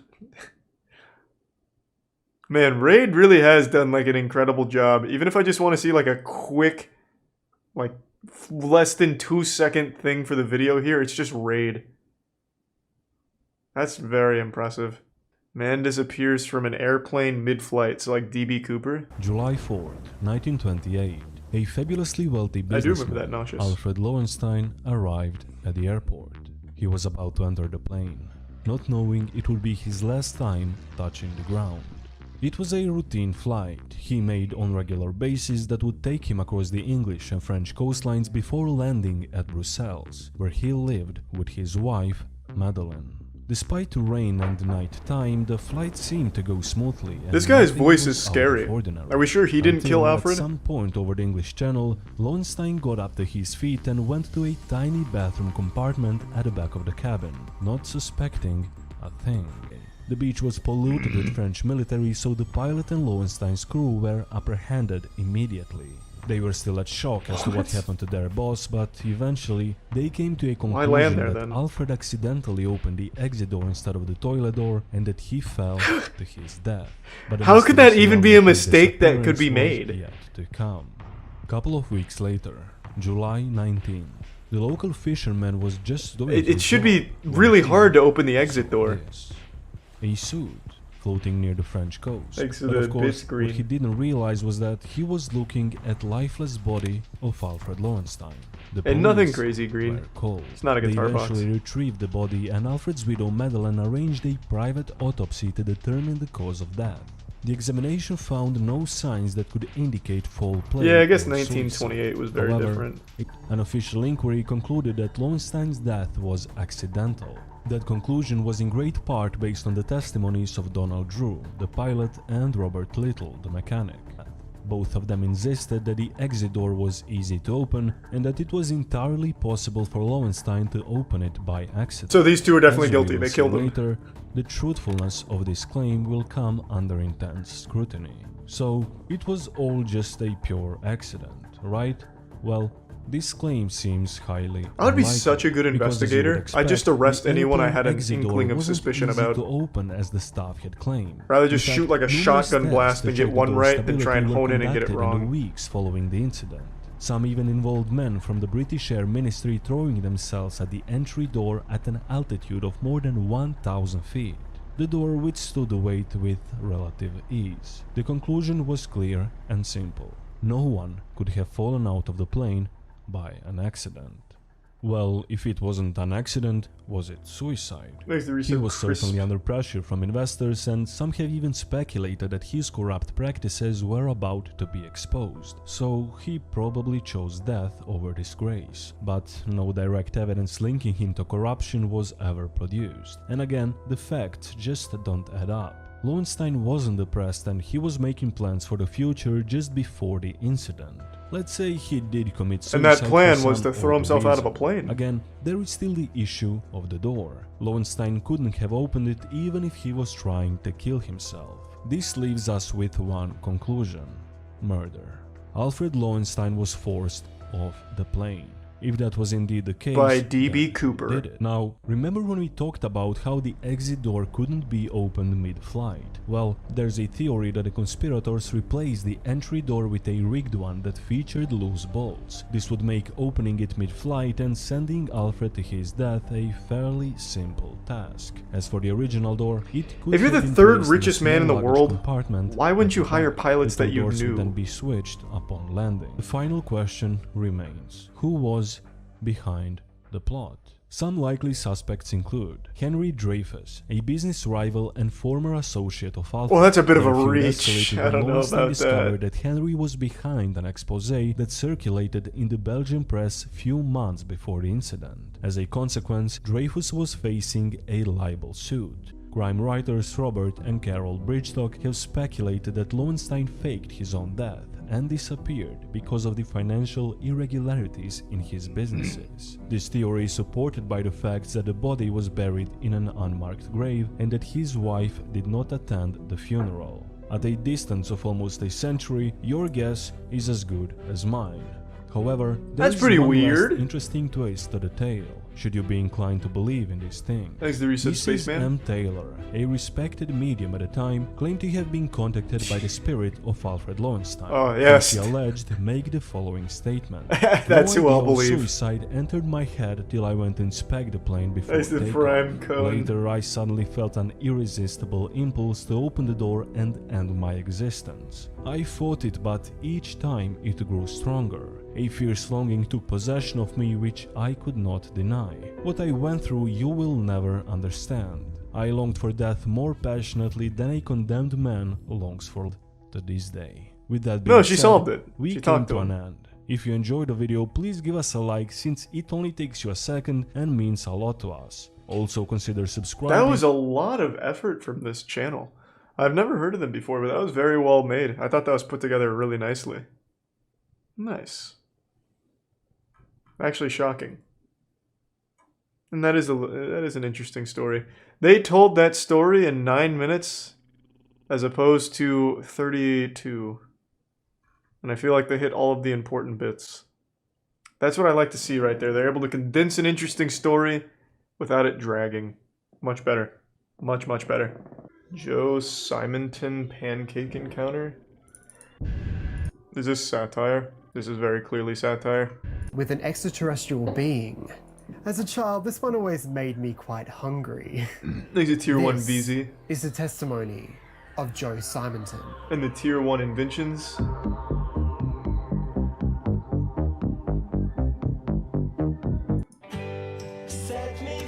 It was an ordinary day for 60-year-old plumber Joe Simonton. He was making his lunch on his chicken farm when his life changed forever. The production here is wild. On wet pavement screeched above his property. When he looked out the window, he saw a craft descend to the ground. He rushed outside when he saw this. And Raula. There was a hatchway opening up in the top of it, just like the trunk of your car. And in there stood a little man. I say a little man, about 5 foot tall. That's not little, damn it. A jug or a container. And he motioned he wanted to drink. The little man was wearing a 2-piece suit and looked, according to Joe, Italian. What? On a separate occasion, he described them as wearing 1-piece. Still in shock, he took the filled jug back to the spaceship and handed it back to the man. The little man gave him a salute with the back of his hand. Stop calling him a little man. And Joe saluted back. Then silence. Joe described what they were making as pancakes.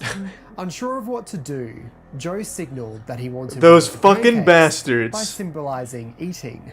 Coming to Earth to make pancakes? But grabbed 4 of them and handed them to Joe.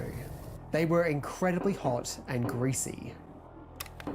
If that was their food, God help them, because I took a bite of one of them and it tasted like a piece of cardboard. And if that's what they lived on, no wonder they're small. Jesus Christ, Then, Joe. Joe exited the craft. Well, there I stood in the driveway with a handful of greasy pancakes, my mouth open, wondering what the heck I'd saw, what had happened. He kept the story to himself, but eventually felt as if it was important enough. I bet if he went on Joe Rogan, Joe would absolutely believe UFO this. Investigation team, Project Pancake eating aliens? was on the Anything's case possible. And had determined that he was a credible witness, but found no evidence to corroborate his story. The 4 pancakes ended up in different locations. The first one was taken by Project Blue Book, the second was kept by Joe, and the remaining 2 were given to various UFO investigation committees. Can I see the pancakes? First off is the pancake. Oh, look at that. If it was from some extraterrestrial kitchen, It's like a then beehive. what would it be made of? It was determined either by the Food and Drug Department or a group from Northwestern University, it's not really sure, that they were just regular buckwheat flapjacks made of flour, wheat, sugar, So and they have grease, good taste then, eh? which I guess other planets could have those ingredients. But what are the chances? There are rumors that the wheat was unidentified. Who were they? The testimony Maybe they leads just to a were few Italians theories. from another Theory dimension. 1, Joe carried out a hoax. He made the pancakes and told a wild story just for the attention. This is a difficult one for me to believe due to Dr. Hynek saying his testimony seemed truthful. Why? But he could have just been a very good liar. He doesn't even have to be a good liar. Theory 2. But how did they pull off the saucer effect? And why this sort of prank when Joe had no interest in UFOs before this encounter? Ultimately, when he was visited in What a 1970 dumb by fucking UFO story. enthusiast Lee Alexander, Joe admitted that he had seen aliens since. He decided not to tell anyone. That's fucked up. He kept the pancakes to himself? We may never know the truth, therefore it remains a mystery of the unexplained. I mean, it's definitely not unexplained. There is a 0% chance Joe Simonton was visited by small Italian aliens to make him pancakes. That is outrageous. Why, under any circumstances would anyone even humor that idea? That man needed mental help. The possibility is not 0. It is literally 0. I can say with a high level of confidence, there is a 0% chance there is it's some planet out there in our solar system that has nothing but small Italians that occasionally visit Earth to cook pancakes for old men using buckwheat and butter. It's a 0% chance. But god damn it, I wish it was real. I mean, to be honest, if that is real, I am so fucking jealous. This man not only got to meet aliens, but also got free pancakes. Like, that's fucking great. Yeah, if the multiverse theory is accurate and, you know, everything's possible, then I do suppose there is a chance that at some point there were small Italian aliens cooking pancakes. Sending an air tag to North Korea. What's an air tag? I sent an air tag to North Korea. This project was so interesting, and you're about to find out why. I still don't know what air tags are. I'm assuming it's like a little Neopet.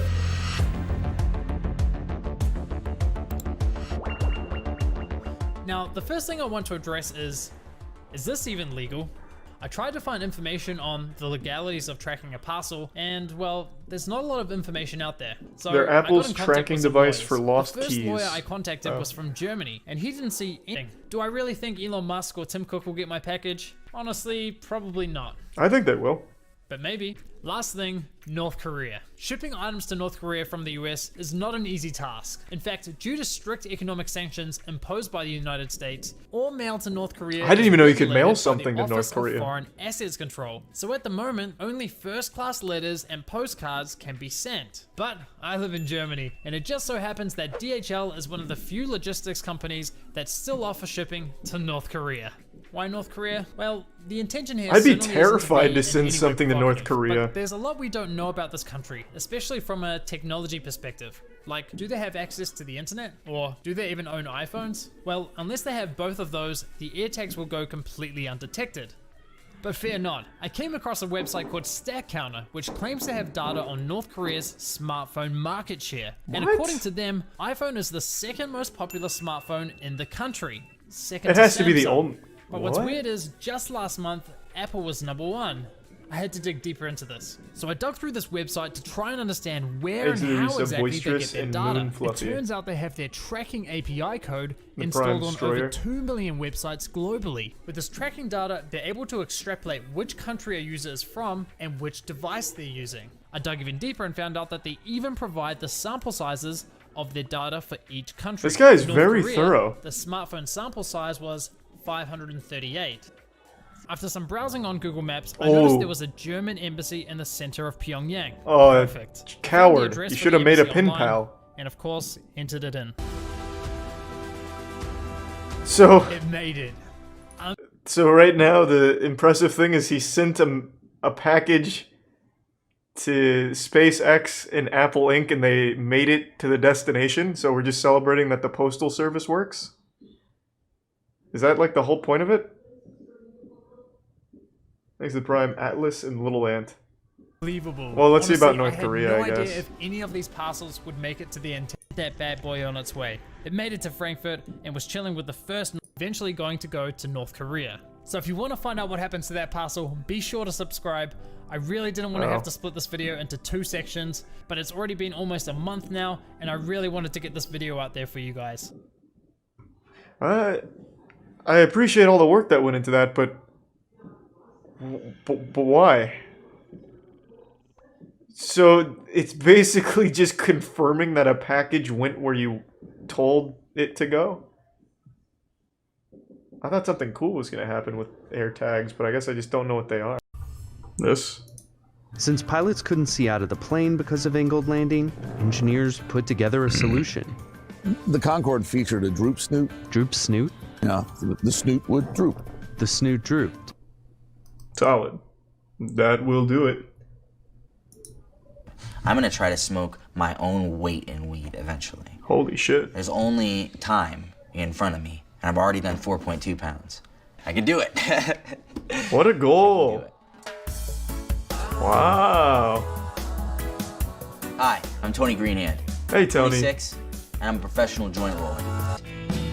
The National Joint League. Holy fuck, the NJL? Basically jump That's out of huge. bed and start rolling joints too. I make coffee and I start rolling, and while my coffee's being made, I'm like, boom, let's do it.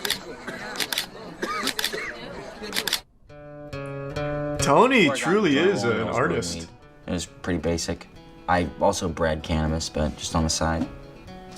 I'm known more for the joints now, which is a surprise to me. Oh, wow, what the fuck?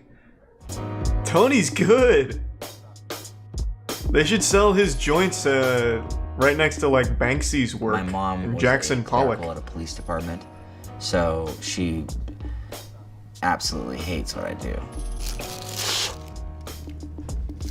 It's kind of like balloon animals for adults. Here, and then I'll fill the sleeves instead of rolling these, and that's because I want this to be 100% perfect.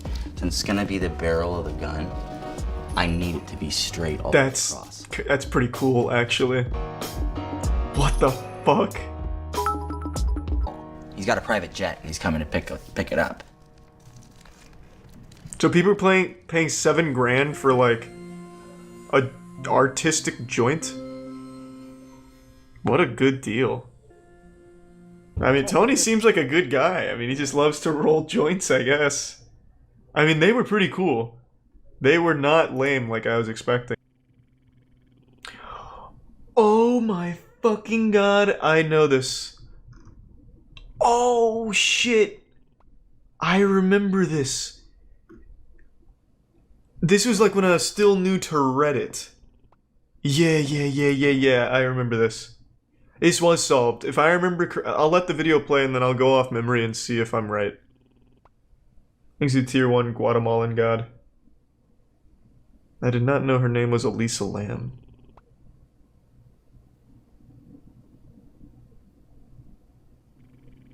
It wasn't solved recently, it was solved pretty soon after this video aired. Was it real or she faked it? Bro, she fucking died. What do you mean? Did she fake it? That'd be the ultimate prank. What I remember most about this is, this hit Reddit, it got really big on Reddit, and the Reddit detectives went hard. Like, they were going in on this video. I remember reading all kinds of theories. This was also around the time where Slender Man was still popular, so I saw a lot of Slender Man theories that she was trying to escape from him or some shit. Like, it got weird quick. Does it show how she died? No. So I'll just tell you what happens once the video ends, because the video is super weird. But what happens is, she eventually was found in a water tank on the roof. She died. Yeah, so on top of this hotel, she was found in a water tank, drowned. And the explanation, if I remember correctly, this is all off memory. One of her friends came forward and said that they had actually done acid earlier that day. Which explains all the weird hand movements and shit, and what must have happened is she just got real confused and then ended up wandering into the roof and fell into the water tank or some shit. I'm going off memory, so I don't know if that's right. So it had to do with stopping her medication. They said there was no evidence of trauma, assault, or suicide, so bipolar being a big factor. Yeah, it doesn't really give a very good explanation as to what happened, but it does solve a lot of the questions, like such as how she got on the roof, saying that it was easily accessible via fire escape and the tank lids were open. But it doesn't say how she closed the tank lid from the inside. Yeah, so it doesn't seem like it really has a good explanation. Yeah, it was open, but it was also closed when they found her, which means she would have had to have closed the lid from the inside, which is apparently not easy. Oh, it was open when they found her. Oh, what? Wait, didn't it just say ignoring the problem of how it was closed? What? Didn't I read that somewhere? Where did I just read that? Oh. Hotel employee found the body, said the lid was open at the time, removing the issue of how she could have closed the lid from the inside. Got it. Got it. The Dyatlov Pass incident. A Yeah, case that Dyatlov. many consider to be one of the greatest mysteries of all time. As over 60 years later, there is no agreed upon conclusion to what exactly had happened They give to those some hikers. whippers. And part of what has always drawn me to this mystery is its uniqueness, as I always thought nothing like it could ever happen again. But little did I know, it already has. It was August 9th, 1993, as a group of Ukrainian kayakers paddled their way through a remote river in southern Siberia. The river tour would take them near the vast Khamar Daban mountain range and give them a full view of its beauty. I gotta rip some ass. Twisting river, Ooh, the Charles White ass incident. In the woods. It was a young lady wandering aimlessly with a frozen expression on her face. She was all alone with blood on her jacket. Uh-oh. The kayakers would call out to her, asking who she was and if she needed help, but the girl didn't answer. In fact, she didn't say a word.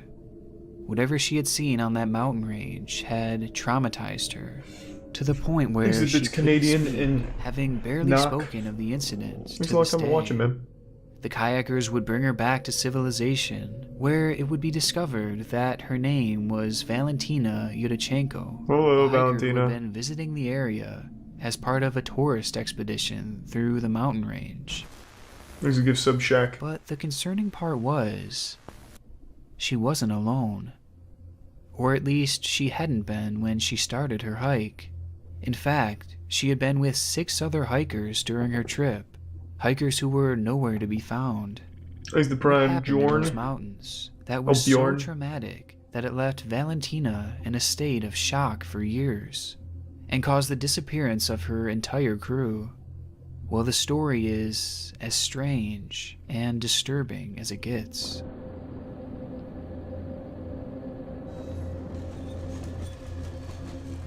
It all started on August 2nd, 1990. Real quick, anyone that's seen this, is there anything TOS worrisome in here? They don't show any bodies or anything, right? I'm gonna assume not, but just want to cover bases. We good? Khamar Daban. The group consisted of 24-year-old Tatiana Filipenko, 23-year-old Alexander Kresin, as well as Denis Shvachin, Victoria Zalasova, Tamar Babanov, and of course, Valentina Yudachenko, each of whom were merely teenagers. There's a prime Tadex and Despite Loki. their youth, they were all well-trained and No worries, experienced Justin, thank you. hikers, and the group was led by 41-year-old Ludmila Korovina, an internationally renowned master in pedestrian tourism. They were a well-prepared and run group, and the Khamar Daban Mountains were not viewed as being dangerous, especially in the middle of summer. Second, 23-year-old teenagers, yeah. Nearby trails. I don't know what to tell you. One of which was even led by Ludmila's 16-year-old daughter, Natalia. I know all about that, Jukes. Meeting up the very I next talked about it day as well. in the mountains along with their respective crews, before Ludmila and company would continue on towards Ludyanka, their final destination. However, the forecast couldn't have been more wrong. I'll look into it later, Crone.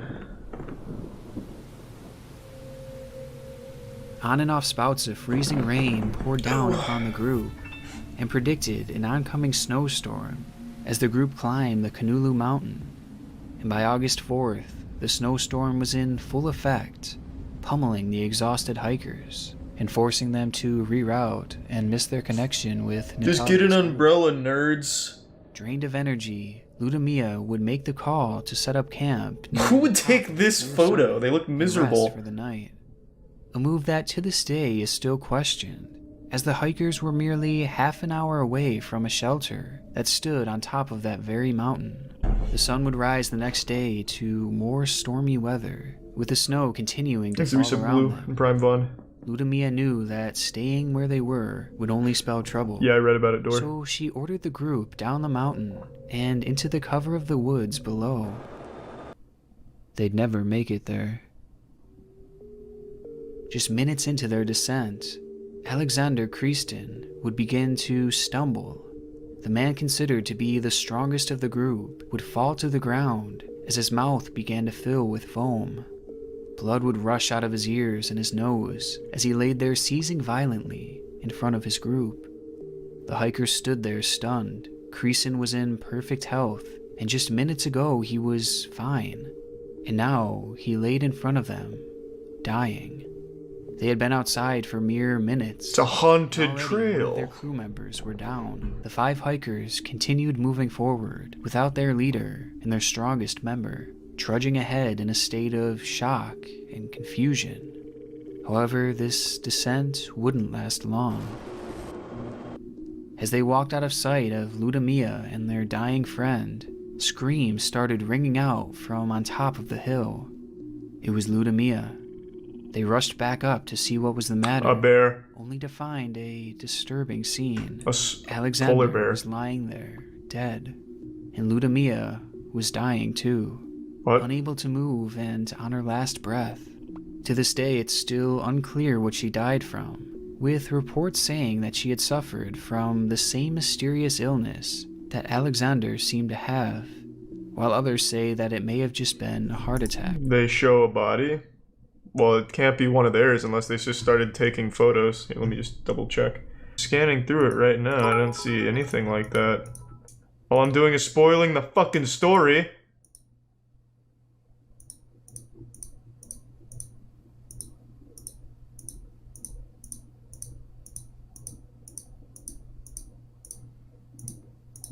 Also, early hypothesis, the lady that survived, Valentina, she killed them and made up the story. This shit is making no sense right now. But either way, chaos erupted from the group. Both Victoria and Tamar would quickly collapse on the ground, twitching violently and bleeding the same way that Creason had. They began tearing at their clothes, ripping them off and grabbing their necks as if they were being choked, all the whilst they desperately tried to gasp for air. Valentina rushed to help. Sounds like something out of Victoria, Dr. Stone, like they in an instant, went to like a poison well. Would sink her teeth into Valentina, biting her and forcing her to back off. What? While this happened, Dennis started to run away from the group out of fear and confusion, having no idea what was happening to his friends or why. He could only watch as, one by one, they began to lose their minds. Thanks again, Liam. Thanks to the Resub Niners rule. With Dennis hiding from the group, Tatiana also began to tear her warm clothing off, exposing her body to the freezing cold elements. She too grabbed for her throat and acted as if her own body was torturing her. Once on the ground, she would turn her attention to the rock that laid next to her, and in an instant she would begin to smash her head against it, over and over again, until her body would go limp. In a matter of why do you keep saying hypothermia? In everything I've ever heard and learned about hypothermia, I've never heard about someone suffering from it, ripping their clothes off and turning into a zombie. Why do people keep saying hypothermia? Is there something I'm not understanding about it? 20 to 50% of hypothermia deaths are associated with paradoxical undressing. Oh, so this is real. This typically occurs during moderate or severe hypothermia as the person becomes disoriented, confused, and combative. Wow. They may begin discarding their clothing, which in turn increases the rate of heat loss. This is a real thing. I've never heard of this. In all of those like survival movies and shit, you never see the main character that's suffering from hypothermia getting naked and slamming his dick on a rock. This is interesting. Paradoxical undressing. Succumbed to their mysterious symptoms.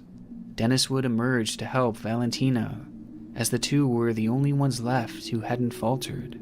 However, their health was starting to wither as well. They remained in the forest, close to the site where their whole group had just died, unsure of what to do next. Thanks, Risa Basling, and have fun, Naughty. I can't imagine the silence. And yes, I've heard of that Guatemalan. They must have been experiencing. And maybe they stood we there together after witnessing all their friends drop dead in front of them. Friends that a mere hour ago were in perfect health.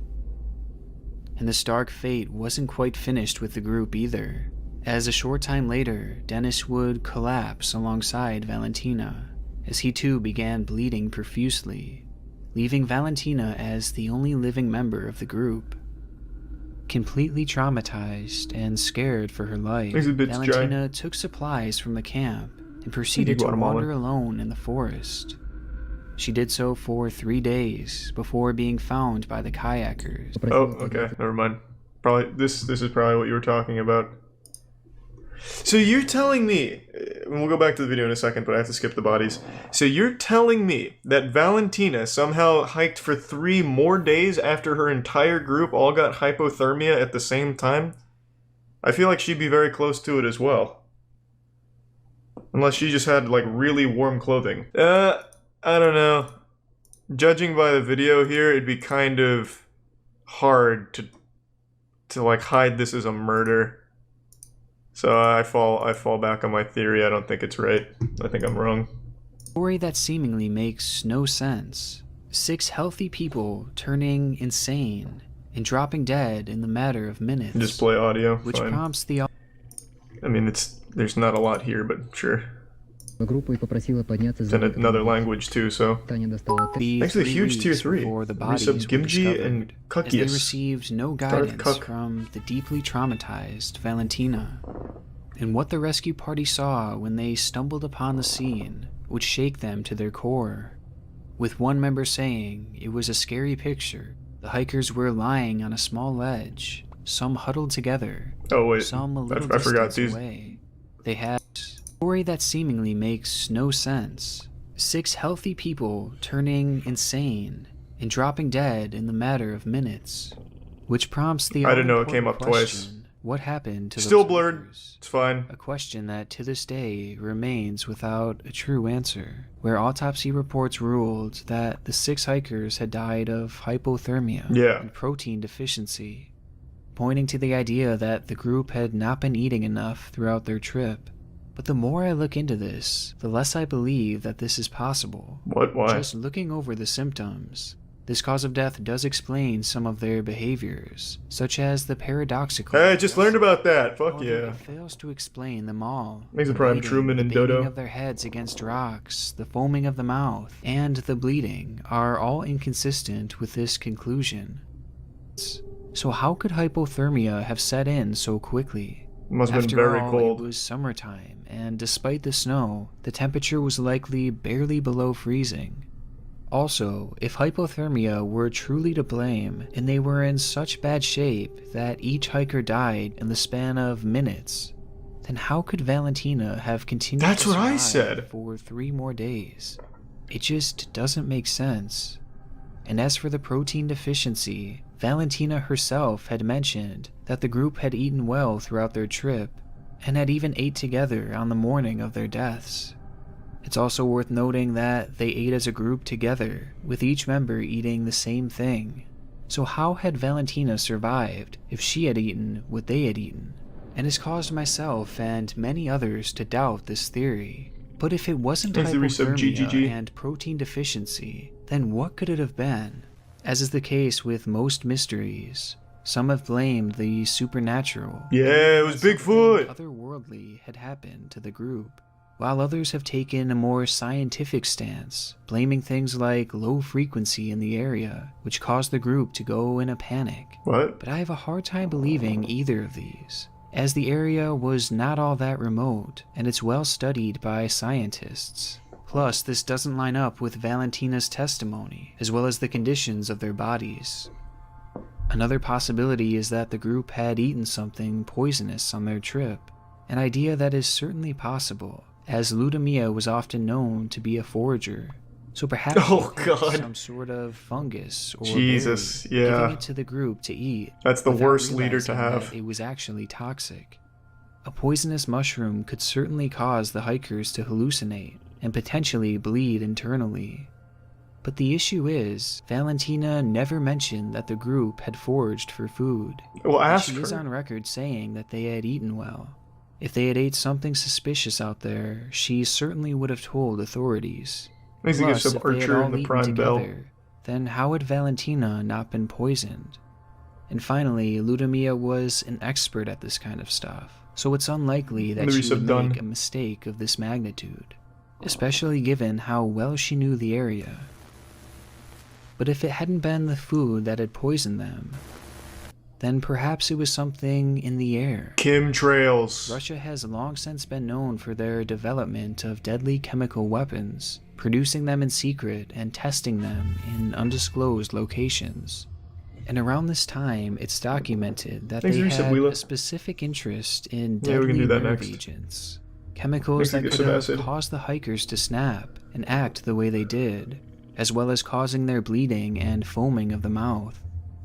Because of this, many think it's possible that the Russians had been testing or even dumping their chemicals in the area where the hikers just happened to be. What? After all, in 1993, the Soviet Union was already disbanded, an event that caused thousands of these chemical weapons to go missing, the best possibility for explaining how it happened so quickly. Now, following this theory even more, the case gained virtually no media coverage, besides for a single local article, and it's barely known to this day, pushing some to believe that it could have been covered up. And there's also one final key detail that I found in my research that could point to this theory being true.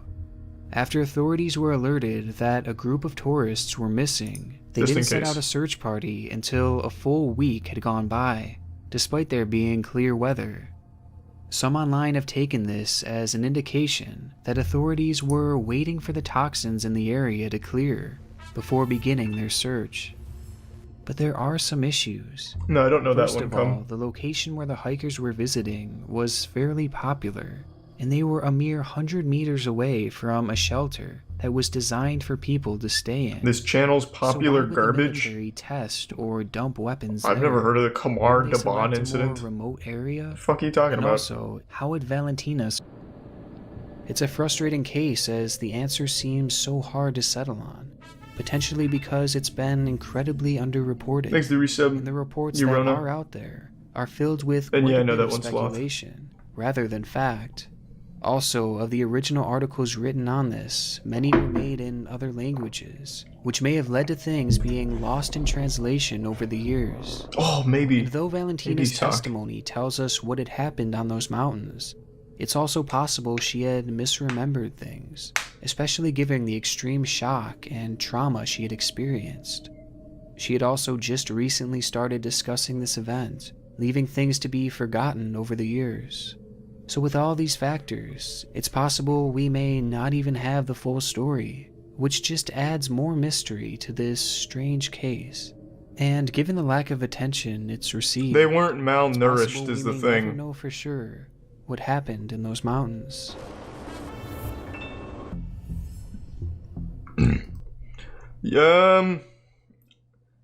If I had to wager a guess, I'd still go with hypothermia. And what do you mean popular garbage? I've never... fucking Khamar Daban has like nothing about it. Yeah, I think hypothermia. I think it's unlikely she poisoned them. I feel like that would have been easily detected.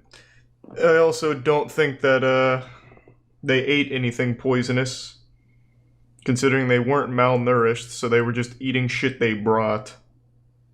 I think it had to do with literally just hypothermia. And then she just happens to be stronger, built differently.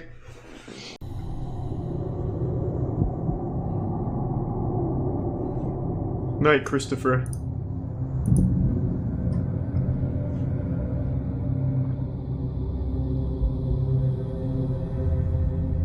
A weekly internet show, The Atheist Experience has run for over a decade, and generally sees the host debate with various callers over different religious matters.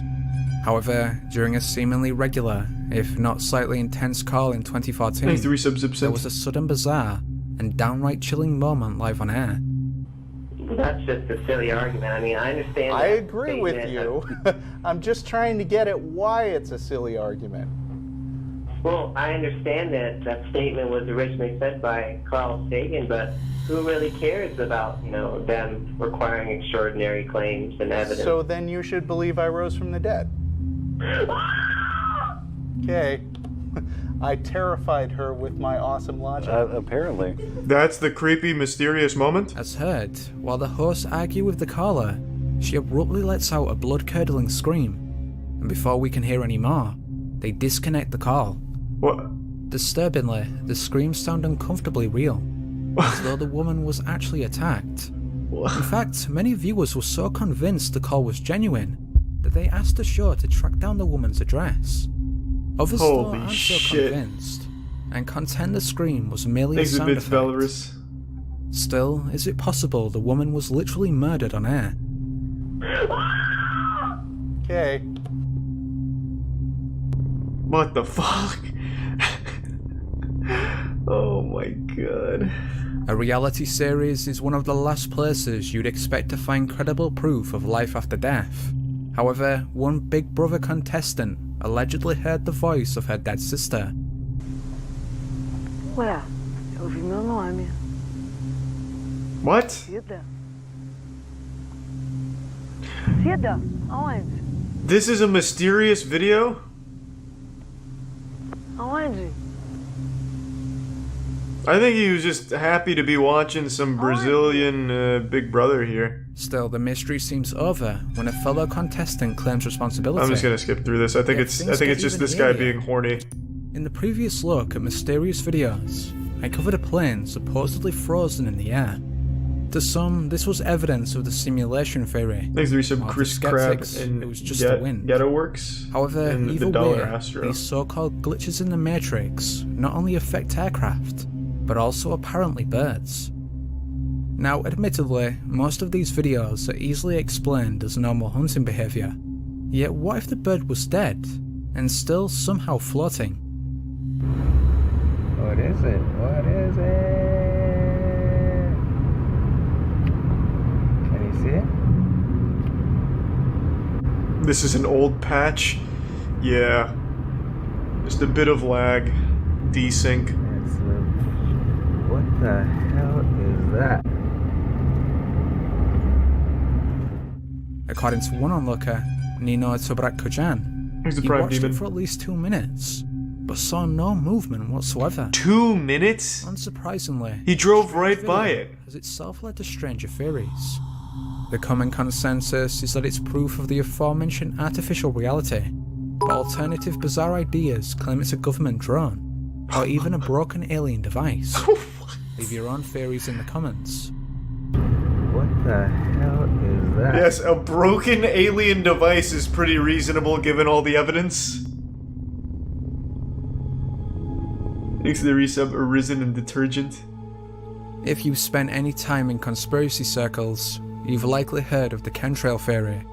The idea is that many contrails are actually filled with undisclosed chemical substances. They're making our dicks These smaller. These chemtrails then slowly poison the atmosphere with the overall purpose of human population control. However, it's clearly not working. And downright bizarre theory posits that said chemicals are released via cloaked government planes. Now, obviously this sounds ridiculous, but believers have offered up some weird videos. Incredibly, on July 17th, 2019, Skywatcher Eye of the Beholder filmed this unexplained anomaly in Bucharest, Sweet, thanks, Romania. Eris.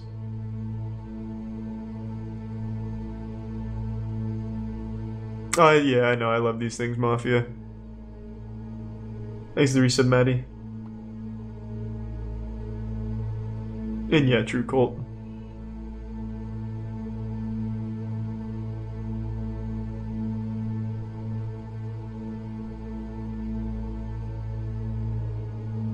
Still, you might say this was just an optical illusion, yet 2 days before this video was released, amateur researcher Linda Miller captured another one of these planes.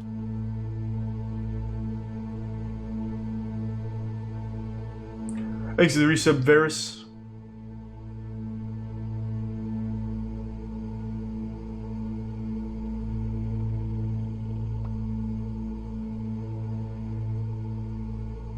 Looks pretty good. I can't, So could yeah. the impossible be true? There we go. And the government actually use invisible planes?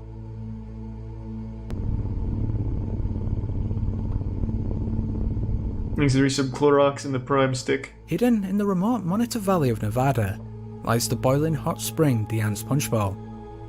Such extraordinary heat has led to the alternative name Devil's Cauldron. But I've could heard there of be that. an additional and darker reason for this? Oh. One person who may have stumbled upon the answer is the channel Texrax.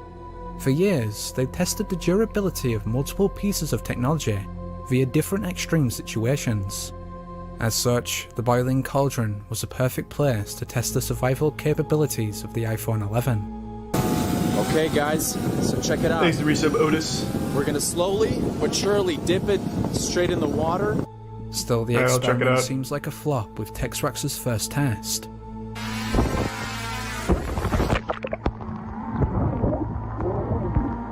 Thanks to Prime Veronis. However, the second time Texrax drops the phone, he captures something truly chilling.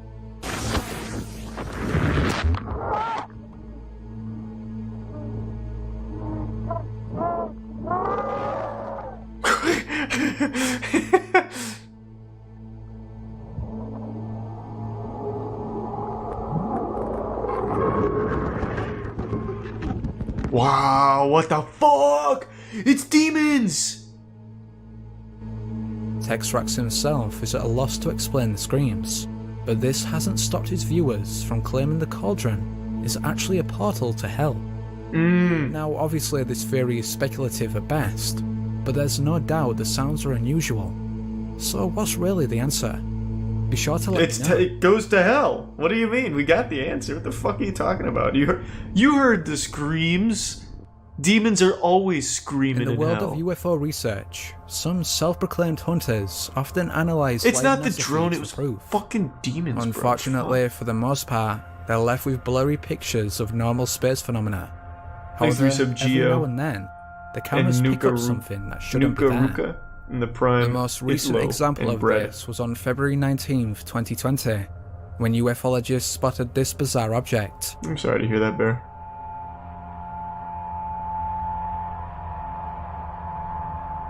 We'll do the Ghost of Camel in just a moment. I'm busy being enlightened.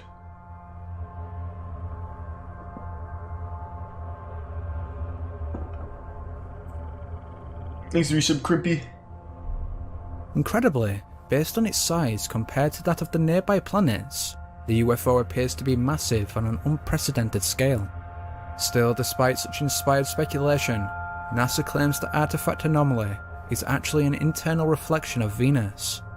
Intriguingly though, researchers have noted the UFO's similarity to Ezekiel's wheel, long suspected to be proof of the ancient alien theory.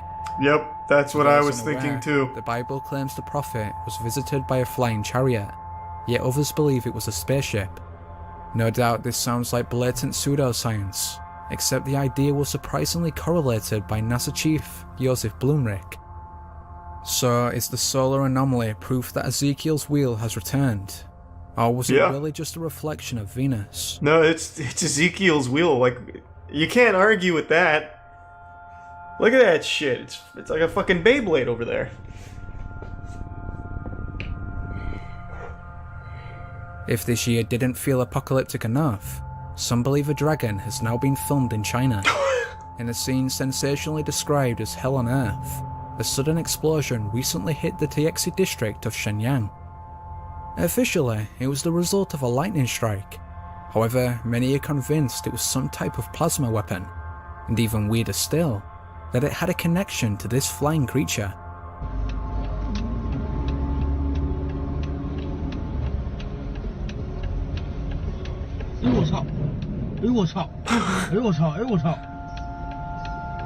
Wow!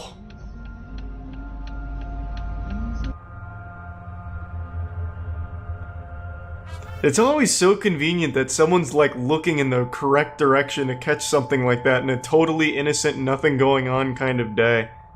I always just find that really lucky, just how lucky we are to get those kind of angles, because he's clearly holding his phone. Mysteriously, he just decided to start recording while driving over by those buildings doing nothing. Like a dragon silhouette behind the apartments. Covered by multiple cameras, skeptics have claimed it's merely a piece of plastic debris, yet it seems to flap its wings.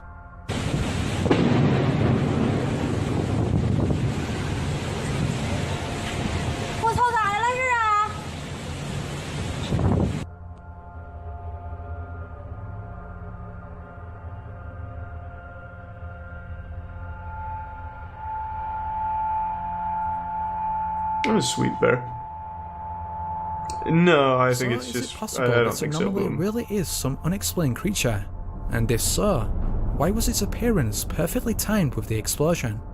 Is this proof they're related, or was it just a bunch of debris and a few coincidences? What's your opinion? I think it's a dragon. I mean, what the fuck else could it be? A video that bears unnerving similarity to that of the frozen bird clip. This was taken back in September 2019. Posted to Facebook by Morgan Lyons, she supposedly stumbled upon this crowd of seemingly frozen people. This is definitely weird enough, but even stranger, there'd been nobody there 10 minutes earlier. What the fuck is happening? Holy shit.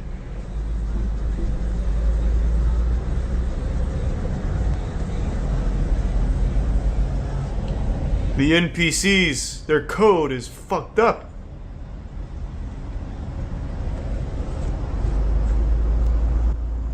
Gotta go. Get me out. Now, this is certainly mysterious, but could there be a simple explanation? According to some comments, the group is a class from Dr. Joe Dispenza's meditation retreat, in which participants stand completely still in order to become fully immersed in the experience. However, others remain skeptical of this, and question why they would freeze in such uncomfortable positions, as well as why some members are stood nowhere near each other. Additionally, viewers state that they couldn't all stand still without at least some instance of movement. So, if the people aren't from the meditation retreat, could it perhaps be an elaborate prank? Or, as a few far-out theories postulate, further evidence of the simulation hypothesis? I think simulation. Gotta go. Get me out. You didn't see one moving. That was an illusion to hide the malfunctioning simulated Earlier universe. This year, the city of Bryan, Texas was rocked by a horde of banshee-like screams, and although officials blamed a pressure release valve, many residents I have convinced seen of that an phase, and thank you. otherworldly explanation. One of these Makes is me Daniel so Robb, cool. who was one of the first to record the screams. According to Robb, they apparently started around 8:30 in the midst of an unusually powerful thunderstorm, and continued for an hour. There's a sound screaming, it's like a scream. It's so freaking loud, and it's coming from up in the air, like up there. It's been going on now. Jesus. What is that?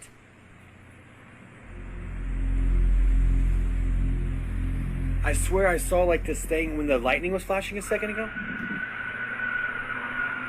What the fuck?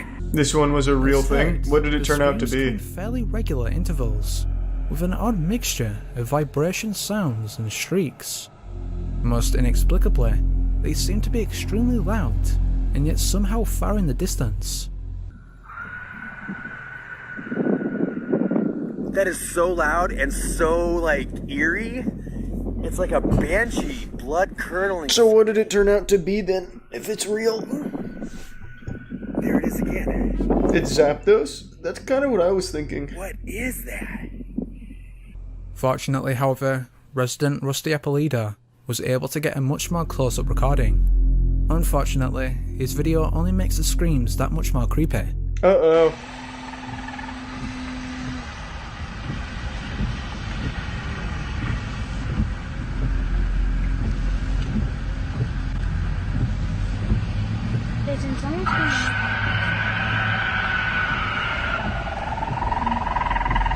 Oh, is that... I think it's a fox that makes a fucking super loud scream, right? With an animalistic cry. Is that a fox or While something? around What am the I thinking same of? time, there are a series of mysterious blue flashes. Eerily, these screams sound like they're coming from something alive, and not Mountain an object, lion? as others speculated.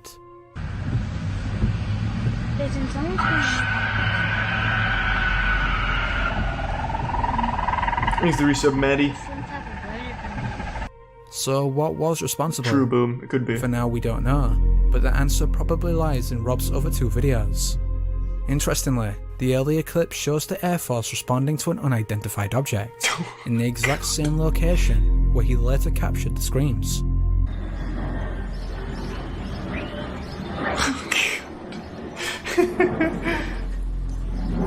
Yes, it was probably an alien spacecraft screaming. Meanwhile, in the latter piece of footage, it looks as if Rob potentially captured said object. It's coming from up there. See that thing in the sky? Flashes? Thanks, resub Sunbro, Neptune in the Prime Atrium.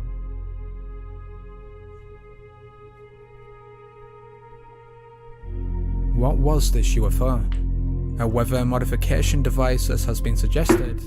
Or is there a more darker outlook? That's not a cloud. It's a witch. So what does a mountain lion scream sound like?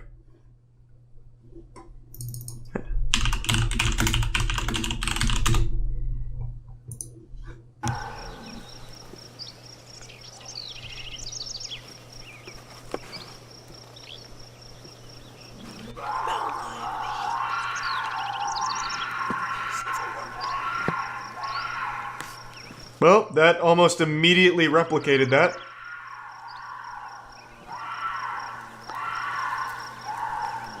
That took the quickest YouTube search of all time. That's pretty fucking close. What does a fox scream sound like? I know these screams are fucking crazy. Nice. This one?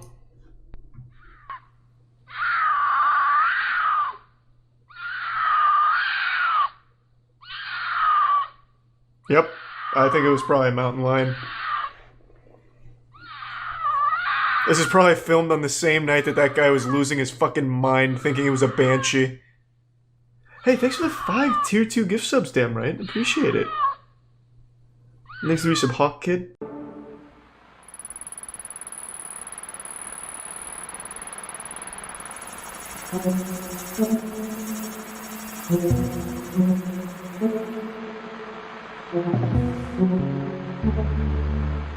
Thanks to the tier 1 Ricky McKnight. Is this about the declassified UFO footage that the government released last year? In early 2007, this silent black and white video was uploaded by a user on a conspiracy and UFO-centric forum called Above Top Secret. The user claimed the video depicted a disc-shaped UFO outmaneuvering a fighter jet somewhere off the coast of Mexico in the mid-2000s. They had supposedly gained access to the video while serving on board a US aircraft carrier and claimed to have smuggled a potentially classified material. Hold on real quick, I want to send this to my dad. My dad loves UFO shit.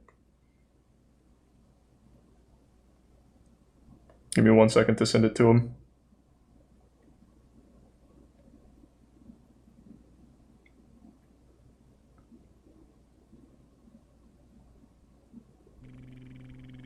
Okay, there we go. Thanks to the resub, Matt. Off the ship.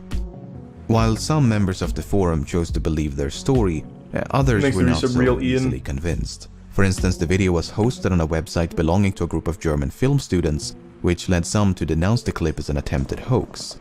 Even those who believed it could be genuine still complained that it was a totally uninspiring video of a fuzzy dot. Thanks to the resub, David. Over a decade later, this long-forgotten video suddenly resurfaced as part of an article by the New York Times. The video was now linked to a secret government-funded program and was even corroborated by a credible eyewitness. What had initially been dismissed as a hoax turned out to be real. The video was said to depict a genuine encounter between US Navy fighter jets and some sort of unidentified craft. I just wish the video was better, because the video itself is pretty underwhelming. A video of a similar yet completely separate incident was also featured at the beginning of the article, except this one had sound.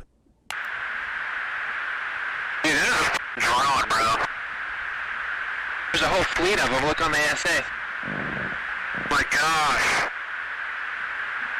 They're all going against the wind. The wind's 120 knots from the west.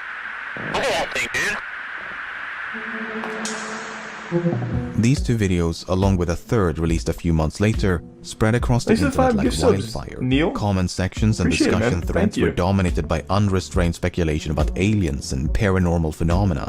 The skeptics, meanwhile, took it upon themselves to analyze every pixel in every frame in the hopes of uncovering some it does look fucking weird. That could identify these fuzzy blobs. It's like a Beyblade. Any lingering doubts vertically. about the video's authenticity vanished with the release of an official statement by the Department of Defense confirming that the videos depicted real events involving unidentified aerial phenomena. So, what exactly are we looking at? Let's read some Chillowisp. I'm super sorry to hear that taken. Well, I'm wishing her and your family the best, man. Good luck.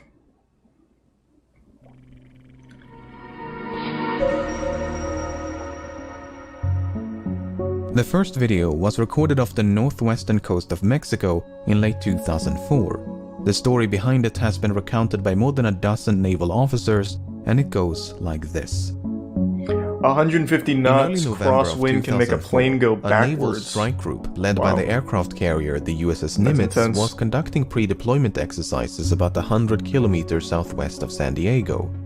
Starting around the 10th of November, radar technicians aboard a guided missile cruiser, the USS Princeton, were puzzled by a series of unidentified radar tracks near San Clemente Island.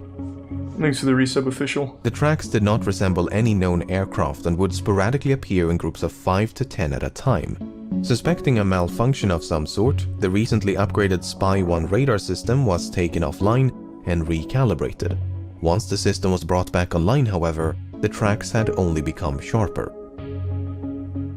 Among those on board were Senior Chief Operations Specialist Kevin Day, who was an expert on the Spy-1 radar system and had 18 years worth Every of ship should have like an alien conspiracy theorist on it. Day observed firsthand how these unknown targets alternated between slightly strange and physics-defying maneuvers. Sometimes a cluster of tracks would appear out of nowhere and slowly drift south. They were flying too high to be birds, too slow to be conventional aircraft, and did not follow any commercial airways. Other times, they would seemingly descend from space and drop all the way down to sea level in mere seconds. Wow! These phenomena continued for several days, and every time they reappeared, the crew would run up to the bridge and use a pair of heavily magnified binoculars to see these tiny like a bird specks moving erratically. Yeah, like a bird. On the morning of November the 14th, the crew on board the USS Nimitz were gearing up for a scheduled air defense exercise. They had not yet been informed of the unusual returns picked up by the Princeton. It was a cloudless day, and the sea was calm as pilots took to the skies. Thanks to Prime Midnight. One of them was Lieutenant Colonel Douglas Kurth, who was flying a single-seat FA-18 fighter jet when he was contacted by the Princeton. He was instructed to investigate an unknown target approaching from the south. The Princeton also wanted to know if he carried any weapons, to which the answer was no. Kurth made his way to the specified coordinates but did not pick up anything on sensors. As he looked down towards the ocean, however, his attention was immediately drawn towards a turbulent patch of water. Kurth claims to have seen a roundish disturbance on the ocean, which appeared as though something was submerged just below the surface. It reminded him of a submarine or ship slowly sinking into the ocean. The Nimitz strike group did include a nuclear-powered submarine named the USS Louisville. The Louisville was in the vicinity when Kurth made his observations, so the churning may indeed have been caused by a submerging submarine. That if not, makes sense. Then whatever was in the water. But what if it was a kaiju? Detection by the Louisville's extremely sensitive sonar. Kurth was soon joined by a squadron of 2 tandem-seated F-18s, the lead aircraft of which was piloted by Commander David Fravor. Much like Kurth, Fravor claims to have seen a disturbance on the ocean, which he described as having a vaguely cross-like shape. He thought it resembled a downed airliner. It was Jesus Christ in his space vessel. Larger than a submarine. While Kurth eventually circled back for the Nimitz, Fravor and his wingman decided. Then all of a sudden they looked on their lap, and there was a piece of toast their descent, with a beard a white and long hair, capsule-shaped craft moving erratically above the disturbance. At first, they thought it could be a helicopter, but there were no rotor blades. In fact, it was perfectly smooth. No markings, no exhaust, no protrusions of any kind. The UFO appeared to maintain a consistent altitude, but made rapid lateral movements with no visible means of propulsion. According to Fravor, it was a bit smaller than an F-18 and resembled a giant mint of Tic Tac. What? As Fravor continued to descend, his wingman... They're flying around in birth control pills in space? Flying in a spiraling downward motion, Fravor was getting closer and closer until suddenly the UFO realigned its axis and began to climb at an incredible rate of speed. Both of them were now flying in a circle. The UFO was coming up while the F-18 was going down.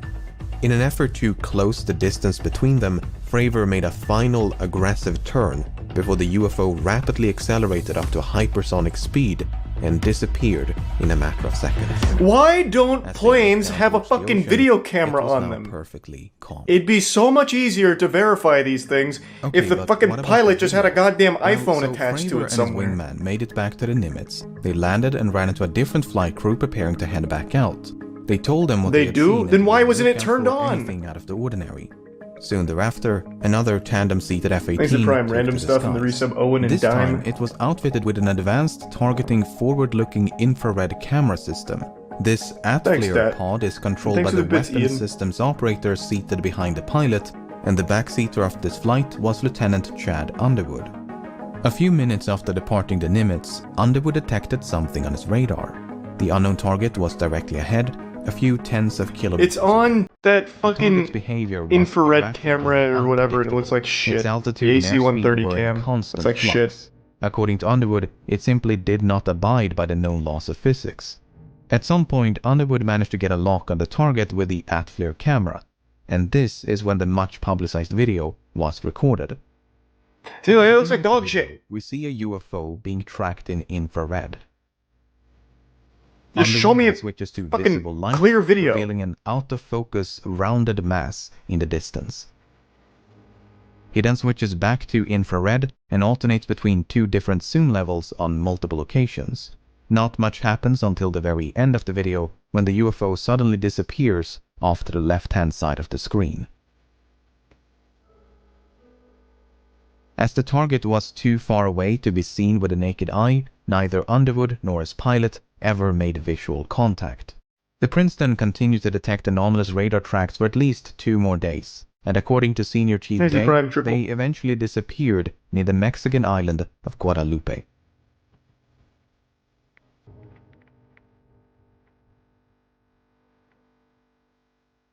Hold on, I need some water. I love this shit though. I've always had a big fascination with UFOs and aliens and all that. I'll be right back. And thanks to the Prime, Big Nut. Oh, shit. Thanks to the Prime, In Lucid. complete isolation, utterly divorced from any and all surrounding context, this video is extraordinarily unremarkable. Agreed. It's a fuzzy blob against a featureless background. It's only when you place it in the middle of these truly remarkable stories that the video itself becomes remarkable. When skeptics and debunkers claim that this is a distant airplane, I understand why many are so opposed to that explanation, because the witness accounts say otherwise. A distant airplane can't just zip around the sky as if gravity was non-existent. It doesn't make any sense. Unfortunately, we don't see any of those physics-defying maneuvers in the video. In fact, this fuzzy blob does not do much of anything until the very end, when it suddenly disappears off to the left-hand side of the screen. Yeah, it doesn't even disappear some claim fast. This is due to a sudden acceleration by the UFO, but it could also be something as simple as the camera losing its target lock. It's difficult to tell. True. Thanks to resub Habla and himself Soup. is uncertain about what happens at the end, as he never made visual That'd be contact. cool looking. The witness accounts, meanwhile, are so extraordinary they are difficult to believe. If any regular person claimed to have seen a tic-tac-shaped UFO moving erratically in the sky, a few would listen. But when that same story is told by some of the most qualified observers on the planet, it makes you wonder. And it wasn't just 1 or 2. These UFOs were either seen or tracked by dozens of experienced aviators and sailors for nearly a week. They were seen from multiple vantage points and tracked by one of the most sophisticated radar systems in the world. To think that all of them are lying or all of them were deceived by some prosaic phenomena seems absurd. At the same time, there is no way to verify what they're saying. We have no choice but to take them at their word. We don't have the radar data, the radio communication logs, nor any corroborating evidence. Well, except for this pixel-deficient footage, I guess. Some of the witnesses claimed there was actually a much longer and much higher resolution video than the one we see today. They claimed to have seen this video on board the Princeton and that the shape of the UFO was perfectly clear as it violently maneuvered around the screen.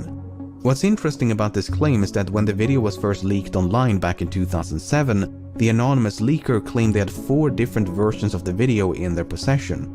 2 of them were said to be shorter, but the 4th was said to be twice as long and supposedly showed more UFO movement. Unfortunately, this extended version has never seen the light of day. Until now. The witnesses are to be I'll release it if we get 200k viewers right now. On the evening of November the 14th, all the footage and data from these events were supposedly erased. Witnesses claimed that 2 men arrived via helicopter who then collected the relevant data before having all the tapes and hard drives wiped clean. Witnesses from both the Nimitz and Princeton. Do you think if there was alien visits, insist that nothing like it had it ever really happened wouldn't before? leak? This has I genuinely understandably led to find that hard to speculations believe. of I some feel sort like of it'd have to cover-up, leak. that these sightings were that of top-secret military drones or aircraft. While the US military is undoubtedly experimenting with all kinds of cutting-edge technology, it is difficult to believe they possess gravity-defying, hypersonic flying tic-tacs. If so, they would possess technology so far beyond anything known to the public, it would be akin to magic. And this was back in 2004. It has leaked, we just don't believe it. 2004 was a No, I don't think that's... But it was still it. aggressively 2004. Flat ball! From a disc to a ball right before your eyes. Catch it, flatten it, and let it fly! Flat ball! Flat ball I really was pretty don't cool. know what to make of this story. After reading, watching, and listening to so many interviews with the people who were there, I'm left with a distinct impression that they're telling the truth. The video, on the other hand, does little to support their claims. Sure, this fuzzy blob may be unidentified, but it's not unexplainable.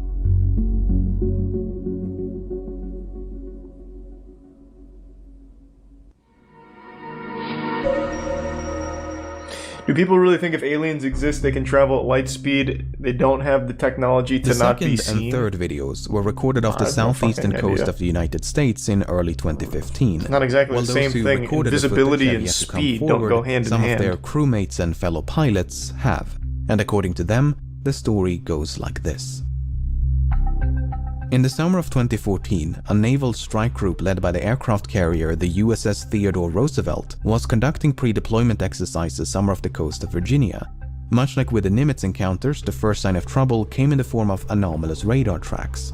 Following a fleet-wide upgrade of aircraft radar systems, pilots had begun to pick up unidentified targets while conducting routine training missions. Doesn't the universe expand faster than the speed of light? I see a lot of people again spamming that it's impossible to travel faster, which, I mean, obviously current understanding would say so, yeah. But doesn't the universe expand faster than the speed of light, or does it expand at the speed of light? Let's see. Oops.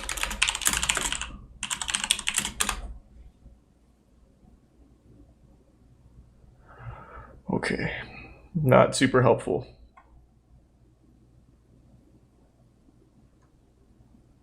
Let's ask this a little better.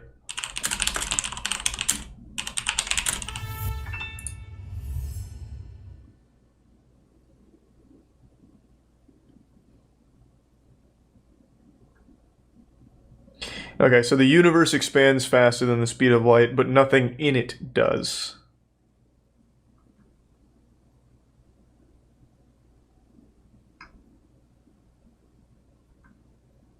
So what the fuck? How does... It's such a baffling concept. Very interesting.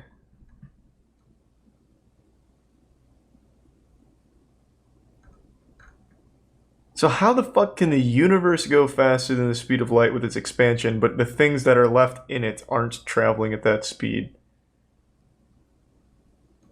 Yeah, if only Yahoo Answers could solve this for me.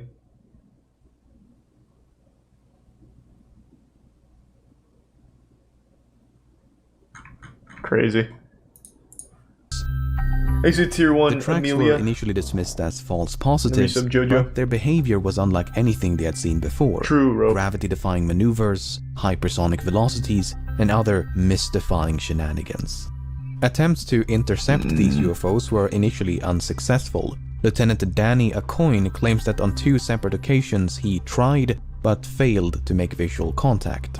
Then, one day, a squadron is said to have narrowly avoided a mid-air collision with one of these UFOs. The 2 jets had been flying in tandem no more than a few tens of meters apart when something flew right in between them. What was that, the box ghost? That something was oddly described as a cube encased by a translucent sphere. What? Lieutenant Ryan Graves, who spoke to one of the pilots once they had landed, claims the experience had visibly spooked them. So much so, the squadron filed an official safety report. According to Graves, this was far from an isolated incident. These UFOs were allegedly seen by dozens of pilots for several months and could remain airborne for up to 12 hours at a time. Yet, despite growing concerns among the Roosevelt crew, training missions continued as if nothing was amiss.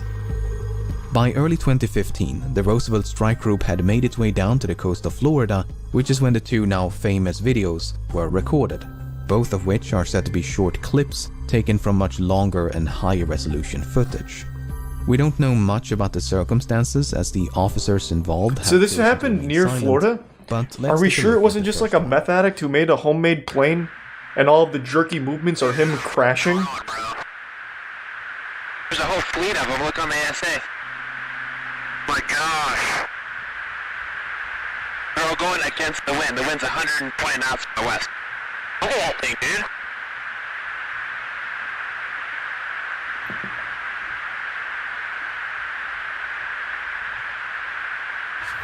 That's not our LNS though, is it? It's not. That is the LNS, dude. Well, if there's like... Look at that thing! It's rotating. So, there are a few things to unpack in this one. If we ignore the audio for a moment and focus solely on the visuals, the thing that immediately stands out is the apparent rotation of the UFO. Yeah, that's pretty cool. I use the word apparent because some debunkers claim that this rotation is an optical illusion. Fuck. You see, the Atflare pod is equipped with something known as a derotation mechanism. It's meant to counteract the rotation of the camera so that the orientation of the image stays the same, also known as image stabilization. What may not be stabilized, however, are certain artifacts produced by the lens of the camera. You can even try this yourself. Aim a camera towards a light source, rotate the camera, stabilize the footage, and there you go. The orientation of the image is preserved while these spokes of light rotate along with the camera.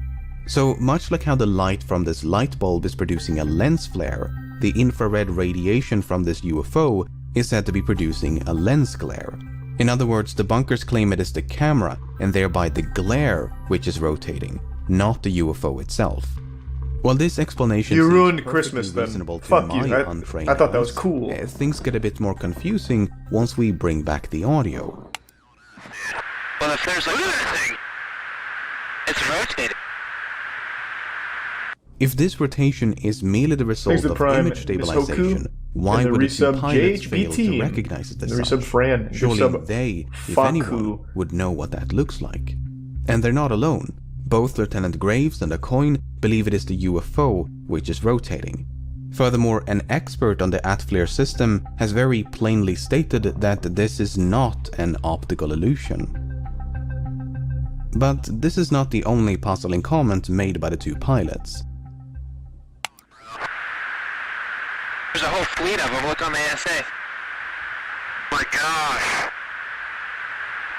They're all going against the wind. The wind's 120 knots from the west.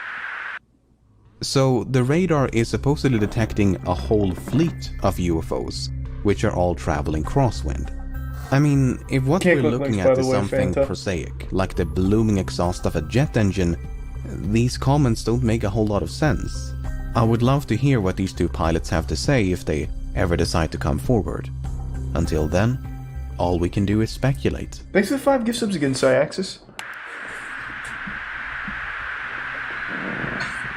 Appreciate the generosity.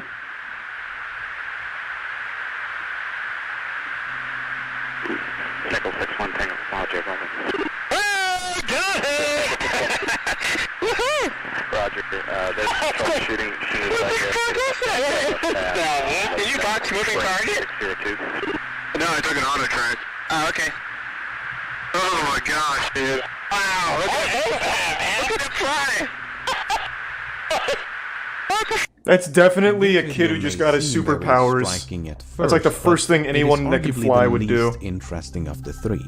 Once again, let's ignore the audio for a moment and focus solely on the visuals. Unlike the previous two, the UFO in this one is colder than its surroundings, so the ocean below is radiating more heat than whatever this is. It may look as though the UFO is traveling at high speed, but this is likely the result of parallax. In short, aircraft go fast, camera fixed on not so fast UFO appear to go fast. Interesting, Naruto. Some say the UFO is near sea level and therefore the parallax explanation doesn't work, but we can actually derive its altitude using the numbers on screen and find that that is not true. Everything seen in this video is consistent with a balloon or some sort of debris floating in the wind. The commentary by the pilots, however, does once again introduce a bit of confusion. I mean, it seems odd for the pilots to be so excited over something so mundane, but without hearing from the pilots themselves... Maybe the pilots are just fucking dumb. Like, you know, it's totally possible. We can fly a plane, but we're also kind of fucking dumb. We don't know what it looks like when a grocery bag gets picked up by a strong wind. You know, I can't rule it out. The person responsible for making these videos available to the public is a man named Lou Elizondo. Beginning in 2008, Elizondo was the head of a secret government-funded effort to investigate UFO sightings known as the Advanced Aerospace Threat Identification Program. By late 2017, however, Elizondo had grown so disillusioned with the government's lack of interest in the program's efforts that he decided to resign. In his resignation letter, Elizondo writes that certain individuals within the government are staunchly opposed to UFO research, that inflexible mindsets and political contention essentially prevented him from doing his job. He portrays the government as virtually unconcerned about an issue which he believes could pose a threat to national security, so much so that he felt it necessary to resign in protest. This seemingly uncaring attitude was also noted by witnesses of both the Nimitz and Roosevelt encounters. Once we were in the road and saw a diaper flying in the air, must have been that and just didn't stop flying. Completely unfazed by this video. That's probably what it was. On the day when it was captured, he supposedly looked at it for 5 seconds, then walked away without saying a word. Some of the senior officers on board the Nimitz and Princeton are said to have had an equally muted response. These are very bizarre reactions to potential airspace incursions. You'd think they'd want to make sure these UFOs are not some kind of threat. The near mid-air collision reported by one of the squadrons from Roosevelt seems especially concerning. Not really concerning, it was just, it had a mission. Many point to the severe stigma surrounding the topic of UFOs. Regardless of how inaccurate it may be, the term UFO has, for many, become synonymous with aliens. Goddamn right. So much so, the government now favors the term UAP, specifically to avoid this unwanted association. Whether sightings go unreported or uninvestigated, the argument is that people choose to look the other way because they're concerned about their reputation. No one wants to be seen as a nutcase and potentially lose out on a promotion. Others believe there could be something a bit more conniving at play, that no serious action is taken because a highly advanced and top-secret drone program is responsible for the sightings. Even some of the witnesses have entertained that possibility. For instance, Sean Cahill, who was the chief master at arms on board the Princeton, perceived the inaction of senior staff as a clear sign that the UFOs were known military assets. But as previously mentioned, it is difficult to believe such radical innovation could have taken place in absolute secrecy. We're talking about such advanced technology, I don't think so, would barely make sense in a science fiction novel. Vehicles that can exceed the speed of sound without producing any sonic booms. Vehicles that can drop or climb to virtually any altitude in a matter of seconds.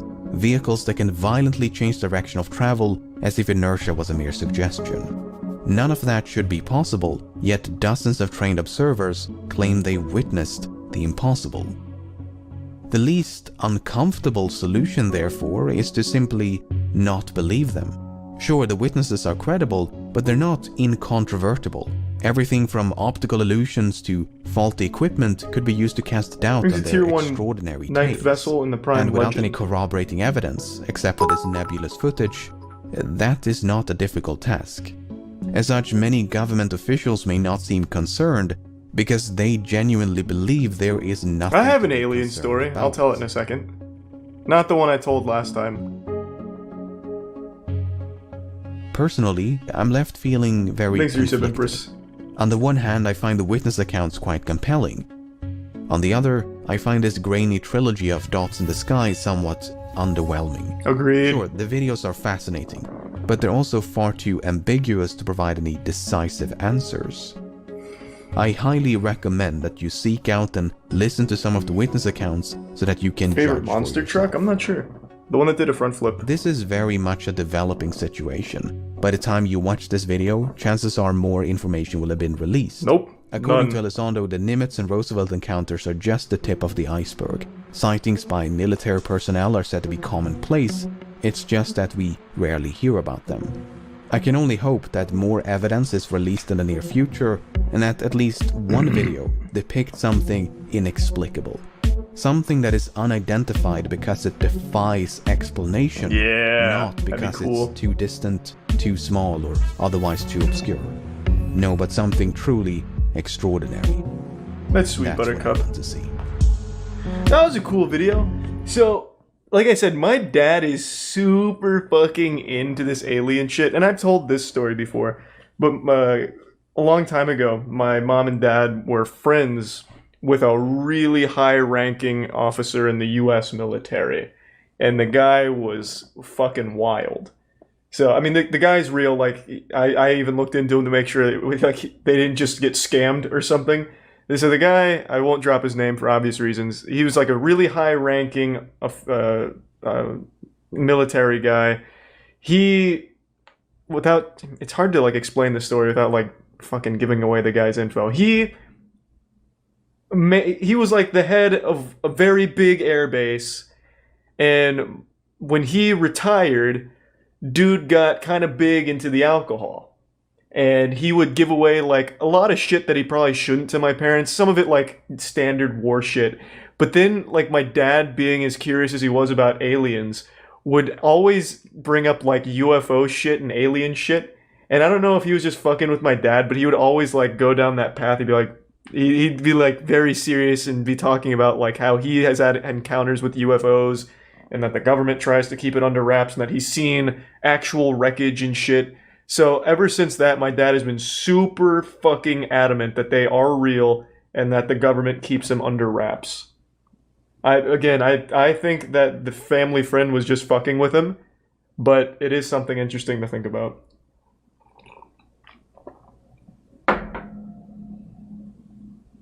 Thanks to the resub, famous ladies man in the prime braid.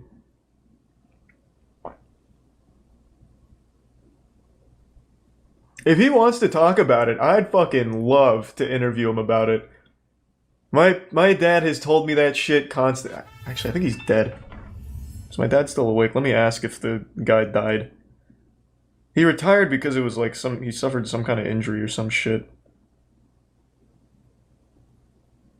I'm texting my dad real quick.